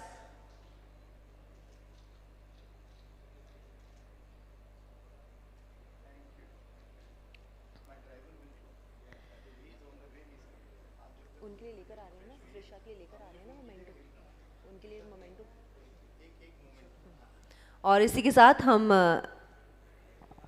सुश्री त्रिशा कौशिक जी से निवेदन करते हैं कि आप मंच पर बने रहें as we express our gratitude. And it's so good to see मैनेट के जनरेशनल इंजीनियर्स जो हैं हमारे जेस के साथ जुड़े हुए हैं. I think she being the youngest यहाँ पर and the only women speaker from the stage we have today. Can you please hear it for Trisha Kaushik ji.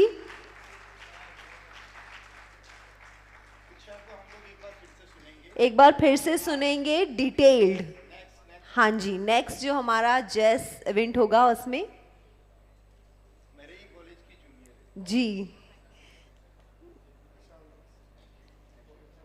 Thank you so much. और इसके साथ आगे बढ़ते हुए हम हमारे जो चैप्टर प्रेजेंटेशंस हैं उसकी शुरुआत करेंगे. तो मैं चाहूँगी कि एक बार कोई हमें बता दे कि इस चैप्टर प्रेजेंटेशन के लिए चेयरपर्सन कौन रहेंगे. हम हर बार डिसाइड करते हैं जी.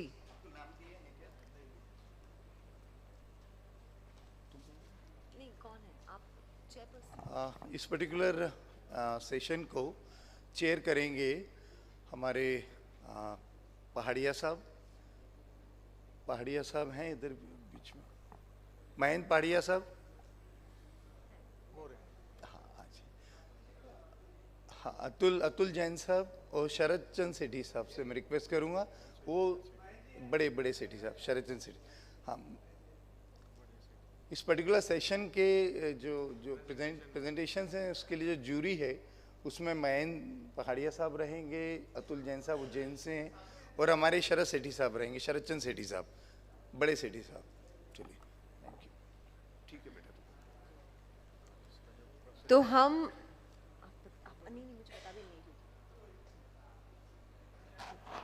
ये जो प्रेजेंटेशन का क्रम है वो हम बेसिकली एक चिट्स उठा करके निकालेंगे. ये हमने जितने हमारे पास प्रेजेंटेशंस आए हैं उनके सबके हमने चिट्स बना ली हैं और ये हम इस टेबल के ऊपर यहाँ रख देंगे. इसमें पहले जो एक चिट निकलेगी वो उसका प्रेजेंटेशन पहले होगा. इसके बाद दो चिट निकालेंगे एक्चुअल में. जो पहले होगी उसका प्रेजेंटेशन तुरंत हो जाएगा और जो सेकंड है उसके बाद वाली वो अपना प्रेजेंटेशन और अपनी चीज़ें तैयार रखें जिससे टाइम वेस्ट ना हो हम लोगों का. Megha, can you please put the plates and the chits there on the. These are the chits.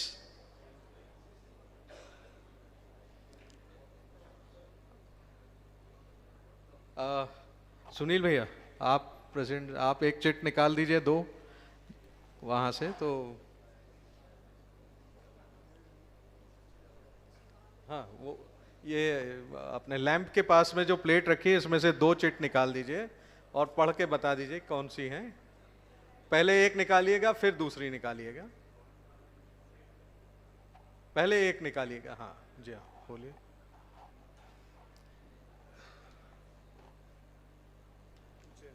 पहला प्रेजेंटेशन जो है वो उज्जैन का है, तो प्लीज़ उज्जैन वाले ज़रूर आप अपना निकालें।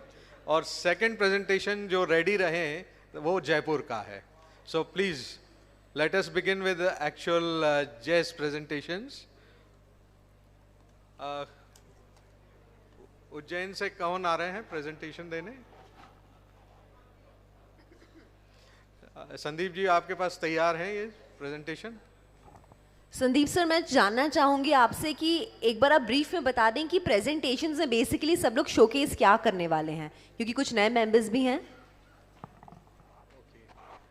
देखिए, प्रेजेंटेशन जो है वो बेसिकली ये बताता है कि पिछले 2 साल में या 1 साल में आपने क्या एक्टिविटीज़ अपनी चैप्टर में की और कौन सी ऐसी एक्टिविटीज़ हैं जिससे दूसरे चैप्टर्स जो है वो इंस्पायर होके उस चीज़ को अडॉप्ट कर सकें। और जो कोई एक्सक्लूसिव इसके अंदर चीज़ें रहती हैं उसको जेस फाउंडेशन भी अडॉप्ट करता है। तो मेरे को लगता है presentation is basically the brief scenario of activities which the chapter has done in last 2 years। इस टाइम लिमिट्स का ज़रूर ध्यान रखें, मैक्सिमम 5 minutes, बिकॉज हमको मैच भी देखने जाना होगा। और आफ्टर प्रेजेंटेशन हम यहीं पे बड़े स्क्रीन पे मैच दिखाने वाले हैं आपको, इसलिए आप बिल्कुल निश्चिंत रहें। जितनी जल्दी आप अपना प्रेजेंटेशन ख़त्म करेंगे उतनी जल्दी आप मैच देख पाएंगे। और ज्यूरी हमने बता दी आपको। Please start.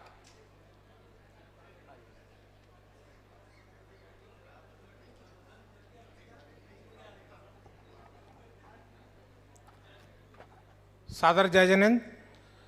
मेरा नाम भी सुनील जैन ही है, इत्तेफाक से। मैं उज्जैन चैप्टर का प्रेसिडेंट हूँ। हमारे सेक्रेटरी हैं संजय श्री श्रीमाल और सेक्रेटरी उज्जैन। तो वैसे तो हमारे सचिव महोदय ने कहा 2 साल का, लेकिन हमारा 1 ही साल का प्रेजेंटेशन है। पिछले साल हम प्रेजेंटेशन पेश कर चुके हैं पिछले कन्वेंशन में। तो जैसा कि पिछले कन्वेंशन में बताया गया था, हमारी जो जनगणना चल रही है वो तो चल ही रही है, उसके कार्ड बन ही रहे हैं। साथ में हमारे यहाँ पर श्री अभय सेठिया जी, उनको थोड़ा आगे बढ़ाई और आगे। हेलो,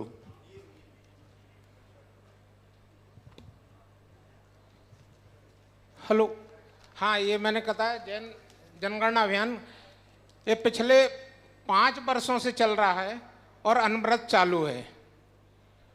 इसके साथ ही साकार का प्रचार प्रसार, जैस की छात्रवृत्ति योजना। नेक्स्ट। ये हमारे यहाँ पे हैं मीरा जैन मैडम। इनको छोटी छोटी साहित्य कृतियों के लिए साहित्य पुरस्कार दिया गया है। साथ ही हमारे उद्योगपति अभय सेठिया जी, उनको भी उद्योग रत्न से सम्मानित किया गया है। मैं चाहूँगा श्री सेठिया जी यदि खड़े हो जाएं तो सब उनको देख भी लें। हैं क्या सेठिया जी? हमारे उज्जैन की शान है। मीरा जी अभी आई नहीं हैं, तो कृपया उनके सम्मान में भी ताली बजा दें तो अच्छा रहेगा। साथ ही हमारे साथी औरंगाबाद चैप्टर के साथी लोग, वो महाकाल लोग देखने आए थे, तो पार्यों का भ्रमण किया हम सब ने साथ में। नेक्स्ट।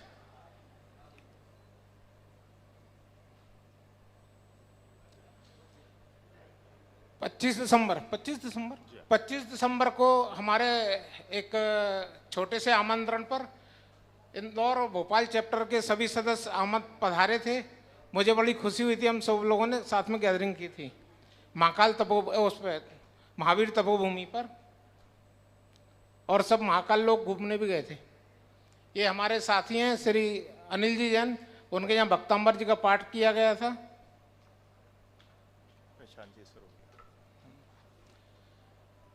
जैन समाज की विभिन्न समस्याओं और उनके उद्देश्यों के समाधान को समाज तक पहुंचाने के उद्देश्य से BJS के साथ एक भव्य मीटिंग का आयोजन किया गया था, जिसमें राष्ट्रीय अध्यक्ष श्री राजेंद्र लुक्कड़ जी और राज्य अध्यक्ष श्री राजेश जी मेहता की उपस्थिति में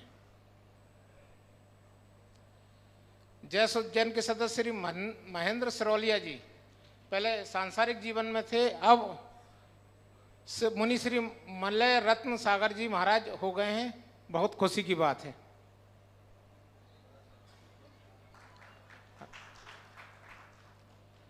श्री राजन सूरी संस्थान की साधारण सभा में श्रीमान निकेतन जी सेठी की मतलब उपस्थिति में हमारे द्वारा जो जैन डिजिटलाइजेशन का कार्य किया जा रहा है उसमें पधारे थे।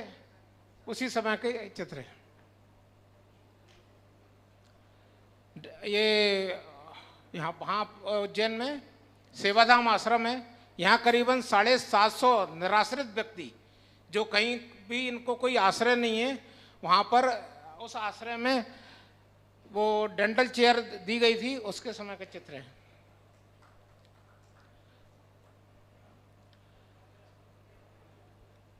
डिजास्टर मैनेजमेंट के संबंध में इंजीनियरिंग कॉलेज में एक सभा की गई थी, वहाँ का है। आगे वहाँ उज्जैन में अभ्युदयपुरम में हमारी मीटिंग रही गई थी, जहाँ सभी खेलकूद प्रतियोगिता में भाग भी लिया और साथ ही गैदरिंग की गई। केरला स्टोरी सभी ने देखी और भोजन ग्रहण किया। स्वच्छ पानी हम सब के लिए आवश्यक है। इसके लिए हमारे उज्जैन के होटलों पर हमने एक स्टिकर प्रोवाइड किए हैं, ये लगाएं जिससे सभी को ये महसूस हो कि पानी छानकर पीना चाहिए।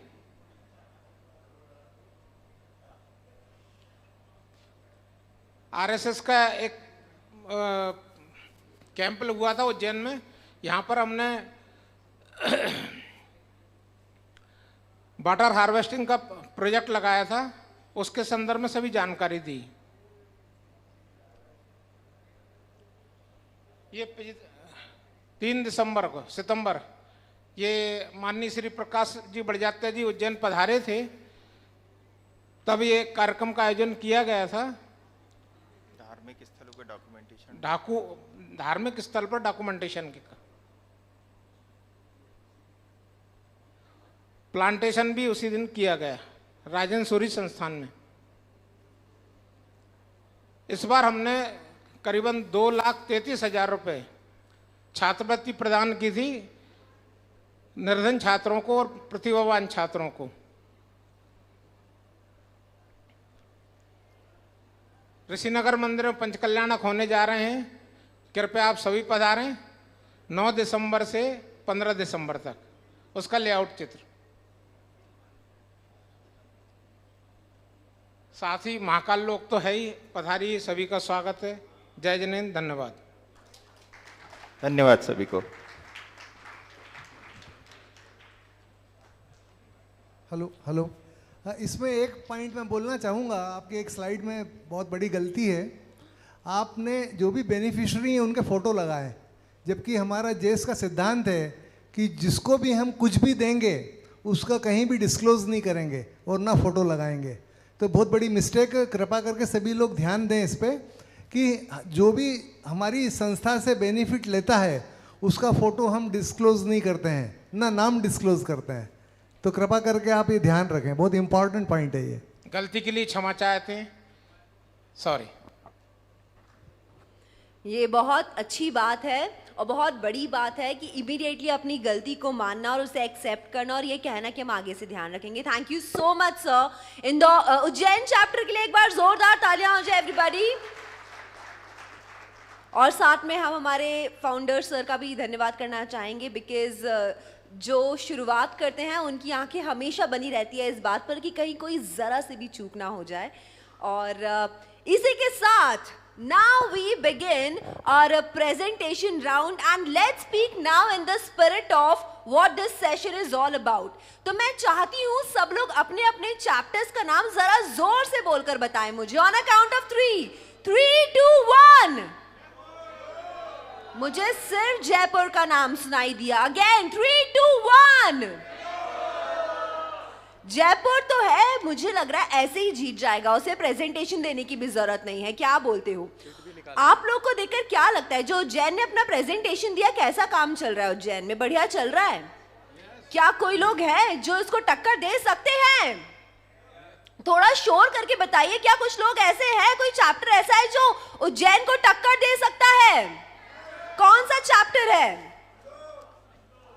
तो एक काम करते हैं, आगे बढ़ते हैं और देखते हैं जयपुर ने क्या क्या तैयारियां की हैं। और इससे पहले कि जयपुर यहाँ पर आते हैं, हम चाहते हैं संदीप सर आप 2 स्टेप्स और निकाल लें, सो दैट वील नो कि इसके आगे कौन से 2 प्रेजेंटेशंस होने वाले हैं। जैसा कि हमें पता है जो हमारी जेस कम्युनिटी है, जी sir, Udaipur is going to be the next presentation chapter after Jaipur. Ujjain कर चुका है, 5 मिनट का टाइम है। 5 बजे जो है वहां पर मीटिंग, ओके, तो here is one more announcement कि 5 बजे जो है हमारी मीटिंग होने वाली है यहाँ पर, जिसमें हम सभी फाउंडेशन बोर्ड के जो मेंबर्स हैं उन्हें इनवाइट करते हैं, सभी चैप्टर प्रेसिडेंट्स को इनवाइट करते हैं, जो हमारे चीफ पैटर्न्स हैं उन्हें इनवाइट करते हैं, और सारे के सारे पैटर्न्स को इनवाइट करते हैं। यहाँ पे फोटो सेशन होगा और कुछ मीटिंग में इंपॉर्टेंट बातें होनी है। और जेस का जो ये प्रेजेंटेशन है, संदीप सर, मुझे जो औरंगाबाद के ओवर एंथुजियास्टिक बोलूं या जस्ट एंथुजियास्टिक बच्चे जो है, उन्होंने मुझे बताया कि जेस जो है ये प्रेजेंटेशंस इसलिए करता है बिकॉज हमारा जो फोकस है वो 4 चीज़ों पर मेनली है। पहली चीज़ है हेल्थ, दूसरा है एजुकेशन, तीसरा है प्रॉस्पेरिटी और 4th है सोशल वर्क। तो इन्हीं बातों को ध्यान रखकर हमने प्रेजेंटेशंस प्रिपेयर किए कि साल भर में क्या काम हुआ रेस्पेक्टिव चैप्टर्स में। तो भाई ये जो है हमारी पूरे साल भर की जर्नी है, तो साल भर के काम के लिए एक बार जोरदार तालियां हो जाए पूरी एनर्जी के साथ जो चैप्टर्स लगे हुए हैं मेहनत करने में। और now it's time to invite on stage we have Jaipur with us. Jaipur, Jaipur, Jaipur, Jaipur, very nice, welcome sir. मैं जयपुर साउथ से डीके जैन अध्यक्ष और मेरे साथी PK Jain secretary JES south Jaipur. उपस्थित जेईएस फाउंडेशन बोर्ड के पदाधिकारीगण और उपस्थित जेईएस परिवार सभी को सादर जय जनेन। अब जो भी मैंने एक्चुअली क्या है, जो नई कमेटी बनी है 23-25 के लिए नई कमेटी बनी है, उसके इलेक्शन मार्च में हुए थे और अप्रैल के अंदर 2 अप्रैल को हमने शपथ ग्रहण करी थी। Next slide. ये हमारे जयपुर बोर्ड के एग्जीक्यूटिव कमेटी मेंबर्स हैं, पदाधिकारीगण और एग्जीक्यूटिव कमेटी मेंबर्स, ये उनकी डिटेल्स है। नेक्स्ट। ये जो हमने एग्जीक्यूटिव जो काम करे हैं अप्रैल से लेके और नवंबर तक, उसकी डिटेल है, मैं अभी 1 बाय 1 आगे बताऊंगा। नेक्स्ट, आगे करिए। ये जो फर्स्ट कार्यक्रम हुआ हमारा, इसमें नहीं सब, हाँ, ओथ सेरेमनी हुई। इसके अंदर ओथ सेरेमनी जो हमें कराई थी, ये अधिकारीगण है, आईएएस ऑफिसर, ये principal commissioner income tax officer से रिटायर हुए हैं, इन्होंने हमें शपथ ग्रहण कराई थी, उसका ये फोटोग्राफ्स है। नेक्स्ट। एक ये जैन बच्चा है जो इंजीनियरिंग कर रहा है, रोहित जैन, ये आर्थिक रूप से थोड़ा कमज़ोर है, तो इसकी जो फीस है, एनुअल फीस जो है, हर सेमेस्टर की फीस वो जेईएस फाउंडेशन जयपुर चैप्टर देता है। अभी ये 4th सेमेस्टर की फीस दी हमने 48,000 रुपये, ये उसका एक फोटोग्राफ्स। ये एक हर साल जयपुर के अंदर अवेयरनेस प्रोग्राम होता है कैंसर डे के उपलक्ष्य में। 21 मई को हर साल कैंसर डे मनाया जाता है। उसमें एक ये प्रोग्राम हुआ था वॉकिंग फेस्ट, और इससे पहले एक प्रेजेंटेशन था, अवेयरनेस प्रोग्राम था, वो हमारे सीनियर मेंबर हैं RL जैन साहब, उनके बेटे हैं संदीप जैन, वो ऑर्गेनाइज करते हैं। तो ये एक 5 किलोमीटर का वॉक हुआ था, तो हमारे ये सदस्यों ने उसमें पार्टिसिपेट करा था। नेक्स्ट, ये एक वृद्धा आश्रम है, उसके अंदर हमने ये कार्यक्रम हुआ है हमारा 22 मई को, उसके अंदर हमने भोजन कराया था। ये आत्मनिर्भर एक वृद्धाश्रम है, इसके अंदर 30 सदस्य हैं, उसके अंदर हमने भोजन कराया और हम उनके मेंबर से कई लोगों से पर्सनली इंटरेक्शन करा। उसमें एक वृद्ध महिला हमें ऐसी मिली, वो जहाँ भोजन होता है, जहाँ कराया जाता है, वहाँ नहीं आई, वो उसके जहाँ उसके बेड था उस बेड तक गए, वहाँ हमने खाना सर्व करा और उससे पूछा कि आप यहाँ कैसे आई, तो उसने कहा मेरा बेटा मुझे छोड़ गया, और वो लिटरली रोने लगी। उसको हमने अच्छी तरह खाना खिलाया और उसको समझाया कि भाई ये पूरा परिवार है आपका। और उसके बाद जो हमारा प्रोग्राम हुआ है 21 जून को योगा डे का प्रोग्राम हुआ, ये हर साल मनाया जाता है। ये उसकी कुछ फोटोग्राफ्स हैं। नेक्स्ट, ये हर साल हम 14 जुलाई को वृक्षारोपण का कार्यक्रम करते हैं और बाड़ा पदमपुरा में ही करते हैं। तो इस साल हमने 125 पेड़ लगाए थे, 100 से अधिक पेड़ लगाए थे, उसके अंदर ये पार्टिसिपेशन हुआ, उसके फोटोग्राफ्स। ये राजेश पाटनी जी जयपुर आए थे, उनका वेलकम करा और उनसे इंटरेक्शन करा कि औरंगाबाद चैप्टर में क्या चल रहा है, और हमने हमारा प्रोग्राम बताया। ये काफ़ी अच्छा एक डिस्कशन था हमारा। ये एक रिलीजियस टूर गया था हमारा 5 दिन का, 7 से 11 अगस्त को। उसके हमने कई क्षेत्र, ये 22 सदस्य थे हमारे, उसके अंदर हमने गोपाचल पर्वत, ग्वालियर गए हम, वहाँ पे ग्वालियर चैप्टर ने हमारा बहुत अच्छी तरह से स्वागत करा और पूरा गोपाचल पर्वत को उन्होंने हमें साथ ही हमने दर्शन करे, और शाम को स्वर्ण मंदिर में भी वो हमारे साथ थे और बहुत अच्छा इंटरेक्शन हुआ। और उसके बाद हमने कई गोला कोट और वो कई जगह हमने देखी, और ये उसका एक ग्रुप फोटोग्राफ है रवाना होते समय। ये 15 अगस्त को इंडिपेंडेंस डे के ऊपर हर जगह सदस्य ने अपने अपने घरों पे तिरंगा लहराया, उसके फोटोग्राफ्स हैं। ये हम 16 अगस्त को आगरा गए थे, सुधा सागर जी आचार्य श्री के दर्शन कर रहे हैं, और वहाँ भी हमने एक प्रयास करा कि JES चैप्टर खोला जाए, वहाँ कोशिश करी गई। ये फिर एक योगा शिविर लगाया, इसके अंदर एक आयुर्वेदिक कैंप लगाया। राजस्थान गवर्नमेंट आयुर्वेदिक विभाग के डॉक्टर्स की 5-7 ग्रुप थे डॉक्टर्स के, 3 तो डॉक्टर थे और दूसरे सदस्य थे। इन्होंने उनको कम से कम 350 लोगों ने उस कैंप, 400 के करीब उन लोगों ने इस कैंप का लाभ उठाया, और उन्होंने दवा भी वितरित की थी, साथ में वितरण करा था। ये एक इंजीनियर्स डे 15 सितंबर को हम साल बनाते हैं, उसके अंदर ये इंजीनियर्स डे बनाया। इसमें चीफ गेस्ट थे हमारे अशोक जैन, IAS ऑफिसर हैं, इंजीनियर ही हैं, ये रिटायर्ड हो गए अब, ये चीफ सेक्रेटरी से रिटायर हुए हैं, वो चीफ गेस्ट थे। और जो अध्यक्षता करी थी उन्होंने, ये दानवीर राजीव जैन है, गाजियाबाद के हैं, रहने वाले हैं, और ये भी बहुत सामाजिक कार्य करते रहते हैं। इन दोनों ने ये इसी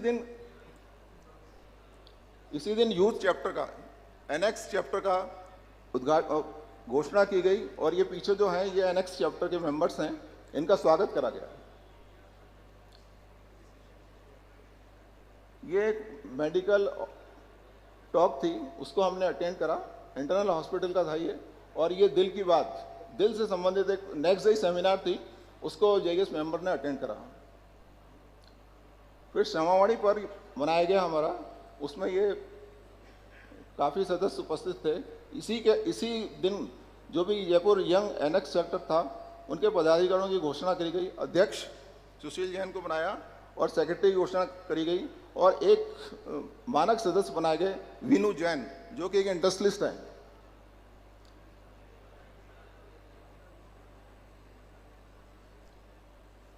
ये एक जो हमारा NX नया चैप्टर बना है, उन्होंने दिवाली से पहले एक ये पोस्टर का विमोचन कराया था, जिसमें ये बताया गया है कि जो भी हम पटाखे वगैरह चलाते हैं उसको नहीं चलाने से क्या क्या फ़ायदा होते हैं।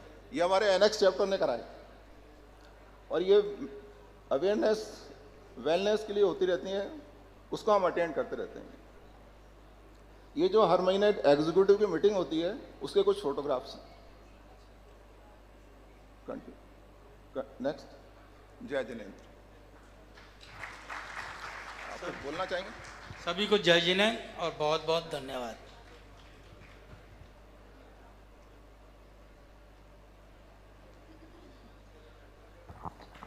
Thank you so much. That was Jaipur South. Thank you, thank you.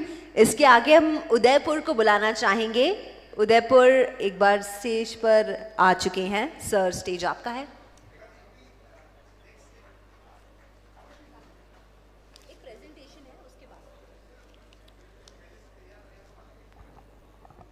Jai Jinendra. Before I start my presentation, कुछ बेसिक जो हमारी कल्चर है उसके बारे में आपको मैं बताना चाहूँगा। इसके बाद नागपुर चैप्टर से आदेश जैन जी, आप तैयार रहिएगा। सॉरी सर जी। सबसे पहले तो लेक सिटी उदयपुर की तरफ से लेक सिटी भोपाल को बहुत बहुत शुभकामनाएं। उन्होंने इतना अच्छा अरेंजमेंट किया। दोनों ही लेक सिटी है, उदयपुर भी लेक सिटी है और भोपाल भी लेक सिटी है।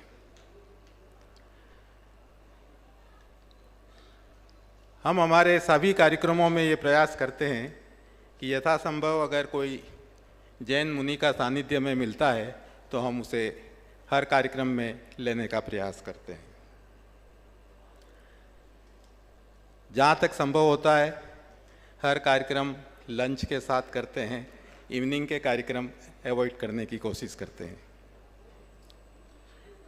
खाने में स्ट्रिक्टली हमने ये तय किया हुआ है, नो लहसुन, नो प्याज, एवं यहाँ तक कि कोई भी जमीकन का भी हम उसमें उपयोग नहीं करने देते हैं। समय की अनुपालना का पूरा ध्यान रखते हैं। अगर 10 बजे कोई कार्यक्रम शुरू होना है तो एग्जैक्ट 10 बजे शुरू होगा, और अगर मान लिया 2 घंटे का टाइम दिया है तो एग्जैक्टली 12 बजे ख़त्म होगा। पिछला कन्वेंशन कोटा में हुआ था, उसमें हमारे यहाँ से 10 सदस्यों ने भाग लिया था।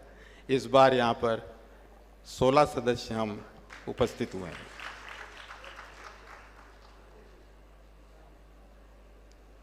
ये तो कुछ जनरल बातें थी। अब मैं प्रेजेंटेशन पे आता हूँ। वैसे तो कई एक्टिविटीज़ हम करते हैं, लेकिन जो समय की देखते हुए जो हमें टाइम दिया गया उसके अनुसार मैं कुछ मुख्य एक्टिविटीज़ जो हमने की है उसी के बारे में मैं आपको बताना चाहूँगा। ये हमारी उदयपुर की कल्चर, उदयपुर का फतेह सागर पिछोला जो अभी हमने आपको बताया। नेक्स्ट, ये हमारी टीम है जिन्होंने इस प्रेजेंटेशन को और कार्यक्रमों को तैयार किया। ये हमारे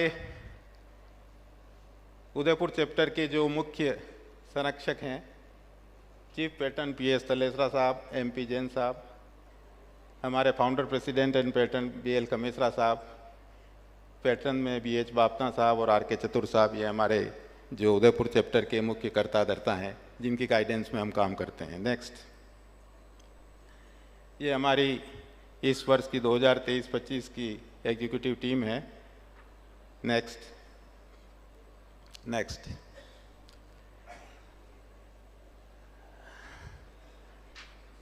डिजिटाइजेशन का जो प्रोग्राम सेंट्रल की तरफ से लिया हुआ है उसमें हमने हमारे उदयपुर के आसपास के 10 टेम्पल्स का सर्वे किया है और उनके डेटाज इकट्ठे किए हैं। उनके बारे में सभी टेम्पल्स के जो इंचार्ज हैं उनसे बातचीत की गई और बातचीत करने के बाद में उनको समझाने का प्रयास किया गया कि अभी तक किसी भी टेम्पल का डिजिटाइजेशन नहीं हुआ है। उनको समझाने का पूरा प्रयास किया गया कि इसका डिजिटाइजेशन का जो कार्यक्रम है वो अपने हाथ में ले, हमें बताएं, हम उसको पूरा करें। लेकिन अभी तक ज़्यादा सफलता नहीं मिली है, but we are trying our best. Next, ये वो 10 जो टेम्पल है जिनकी सारी सूचना हमने यहाँ दी है। नेक्स्ट, 20 फरवरी 2023 को JES फाउंडेशन के अंतर्गत हमने इंडस्ट्रियल विजिट की थी। उसमें हमारे चीफ पैटर्न हैं PS तलेसरा साहब, उनकी पायरोटेक इलेक्ट्रॉनिक्स की एक बहुत बड़ी यूनिट है, उसमें हमने हमारे सभी सदस्यों के साथ उसकी विजिट की और उसमें हमने उनका सम्मान भी किया। नेक्स्ट, JS फाउंडेशन डे पर हमने एक सेलिब्रेशन किया था जिसमें नया दृष्टिकोण वाला शिविर, इस पर एक बहुत ही अच्छा कार्यक्रम वहाँ पर आयोजित हुआ। ये कार्यक्रम सन टू ह्यूमन फाउंडेशन करके एक संस्था है, उसके द्वारा दिया गया। इसके अलावा यंग एंटरप्रेन्योर्स को उसके कार्यों के लिए, उसको आगे बढ़ने के लिए कुछ सहायता की ज़रूरत थी, तो उसमें हमने उनका इंट्रोडक्शन करवाया और उन्हें कुछ सदस्यों द्वारा उसी समय हेल्प करने का भी उन्होंने प्रॉमिस किया। नेक्स्ट, 25 मार्च को होली मिलन और नई कार्यकारिणी के लिए अध्यक्ष का नॉमिनेशन किया गया। हमारे चीफ पैटर्न हमारे chief patron engineer PS Talesara ji ने स्टैंडर्डाइजेशन इन इंजीनियरिंग पर एक बहुत ही अच्छी वार्ता प्रस्तुत की। हेमंत जैन हमारे अपने मेंबर हैं, उनको जोनल रेलवे कंसल्टिंग कमेटी में नॉमिनेट किया गया, उसके लिए उन्हें बधाई दी गई। नेक्स्ट,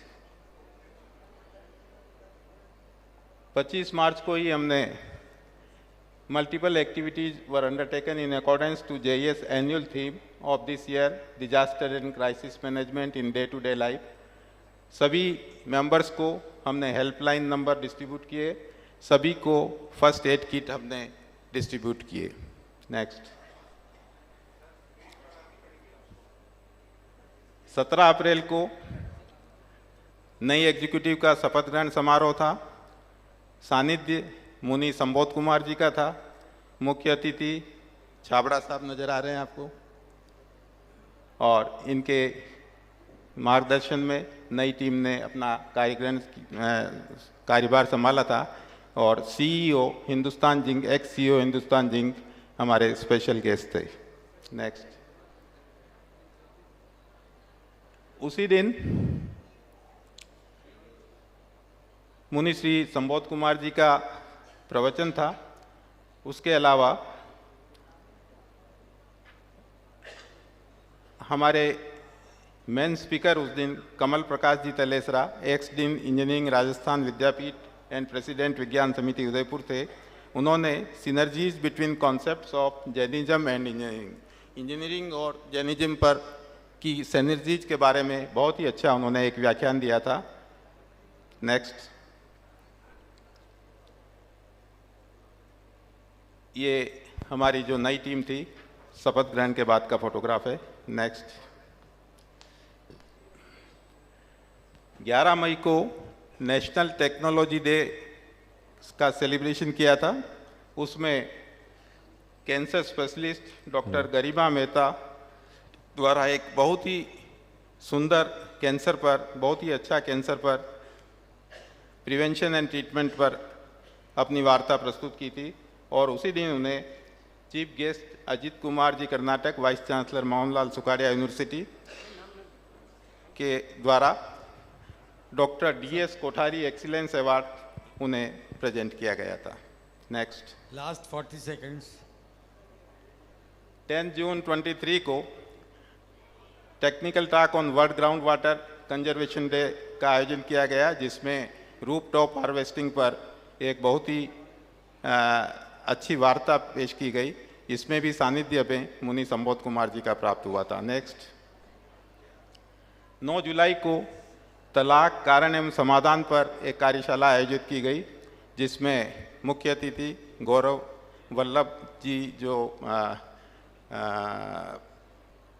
नेशनल टीवी पर जो है आते हैं वो थे, और मुनि संबोध कुमार जी का सानिध्य प्राप्त हुआ था। नेक्स्ट, 5 अगस्त को आर्टिफिशियल इंटेलिजेंस एवं नेटवर्किंग पर एक कार्यशाला आयोजित की थी, जिसमें बॉम्बे से हमारे स्पीकर्स बुलाए गए थे। नेक्स्ट, 11 अगस्त को पिकनिक एंड ट्री प्लांटेशन का कार्यक्रम था। Prime park resort Sukher bypass पर, और उसमें 8 फीट बड़े पौधों का हमने वृक्षारोपण किया था। नेक्स्ट, 15 सितंबर को अभियंता दिवस सेलिब्रेट किया था। मुख्य अतिथि आर.के. जैन थे जो चीफ कंजर्वेटर ऑफ फॉरेस्ट हैं, और इसी में हमने कुछ बच्चों को सहायता भी, उनको स्कॉलरशिप भी प्रदान की थी। और इसके साथ ही नेक्स्ट हमारे अपने सर, आप जल्दी कर लीजिए, थोड़ा टाइम ओवर हो गया। जल्दी कर रहे हैं आप, इतना लंबा चला, 2 मिनट आधा मिनट तो दीजिए। 15 सितंबर को हमने हमारे ही अपने सदस्यों में से 5 सदस्यों को, जिन्होंने पिछले वर्ष बहुत अच्छा कार्य किया था, उन्हें हमने सम्मानित किया था। नेक्स्ट, 13 अक्टूबर को एक वार्ता हमने आयोजित की थी, स्ट्रोक के मुख्य कारण पर एक संगोष्ठी की थी। डॉक्टर मुकेश गर्ग इसके मुख्य वार्ताकार थे। नेक्स्ट, ये हमारे नए चीफ पैटर्न जो हमने इस साल ऐड किए थे, इसके अलावा हमने 10 नए मेंबर्स भी इस साल में ऐड किए। नेक्स्ट, 22-23 में जो हमारे मेंबर्स हैं और जो ऑनर हुए हैं कई संस्थाओं से, उनमें PS तलेसरा साहब को राजस्थान गौरव अवार्ड मिला, UCCI life time achievement award मिला। नेक्स्ट, हमारे मेंबर हेमंत जैन को member of zonal railway consulting committee का सदस्य बनाया गया। नेक्स्ट, और मुझे life time achievement award mining engineers association of India द्वारा प्रदान किया गया। Next, thank you very much. Thank you so much. That was Udaipur chapter. Many congratulations. इसके आगे हम नागपुर chapter से आदेश जैन जी को आमंत्रित करते हैं मंच पर। 1 मिनट महंगा, ये आदेश जी यहाँ तो आइए। फरीदाबाद चैप्टर से कुछ एक प्रतियोगिता, निबंध प्रतियोगिता की गई थी, उसके कुछ प्राइजेस जो लोग वहाँ पे जा नहीं पाए थे लेने के लिए, कृपया जल्दी से यहाँ आ जाएं। और मैं संतोष जैन साहब से निवेदन करता हूँ कि वो यहीं नीचे ही दे दें। आदरणीय संतोष जैन साहब, डॉक्टर सुभाष जी, मेरा अनुरोध है कि आएंगे। डॉक्टर सुभाष जी, सबसे पहले मैं आमंत्रित कर रहा हूँ बिटिया देशना जैन जो सागर से आई हैं और विशेष पुरस्कार प्राप्त किया है। आप लोग ताली बजा के प्रोत्साहित करेंगे छोटी सी बेटी को। दीपक जी जी। इसके बाद मैं आमंत्रित कर रहा हूँ श्री रंजन जैन जी को। आइए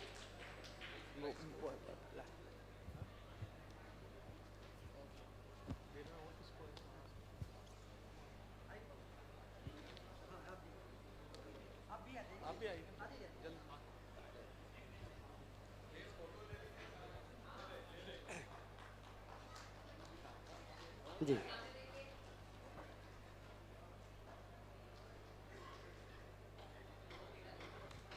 श्री रंजन जैन जी जो भोपाल के सुधीर श्रावक हैं और बहुत वरिष्ठ उसमें आते हैं।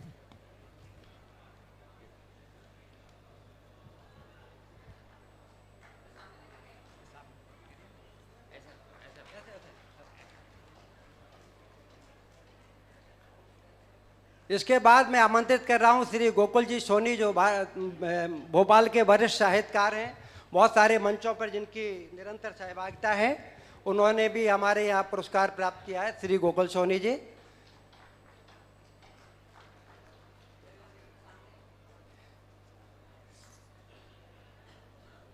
श्री अनिल जैन जो हमारे जैस के अपने मेंबर हैं और उनको पुरस्कार मिला है। श्री अनिल जैन जी हमारी स्मारिका के संपादक मंडल में भी हैं। अनिल जैन जी, चलिए उनको बाद में दें। ओके, बहुत बहुत धन्यवाद। अरुण जी जी हाँ हाँ, ये सब अरुण जी को वो अनिल जी के बिहाफ पे ले लीजिए। अनिल जी के बिहाफ पे श्री अरुण जी ये पुरस्कार ले रहे हैं। दोनों ही जस के परिवार के, भोपाल के परिवार के सम्मानित सदस्य हैं। बहुत बहुत धन्यवाद। सादर जय जय। Thank you very much. Please आप नागपुर से।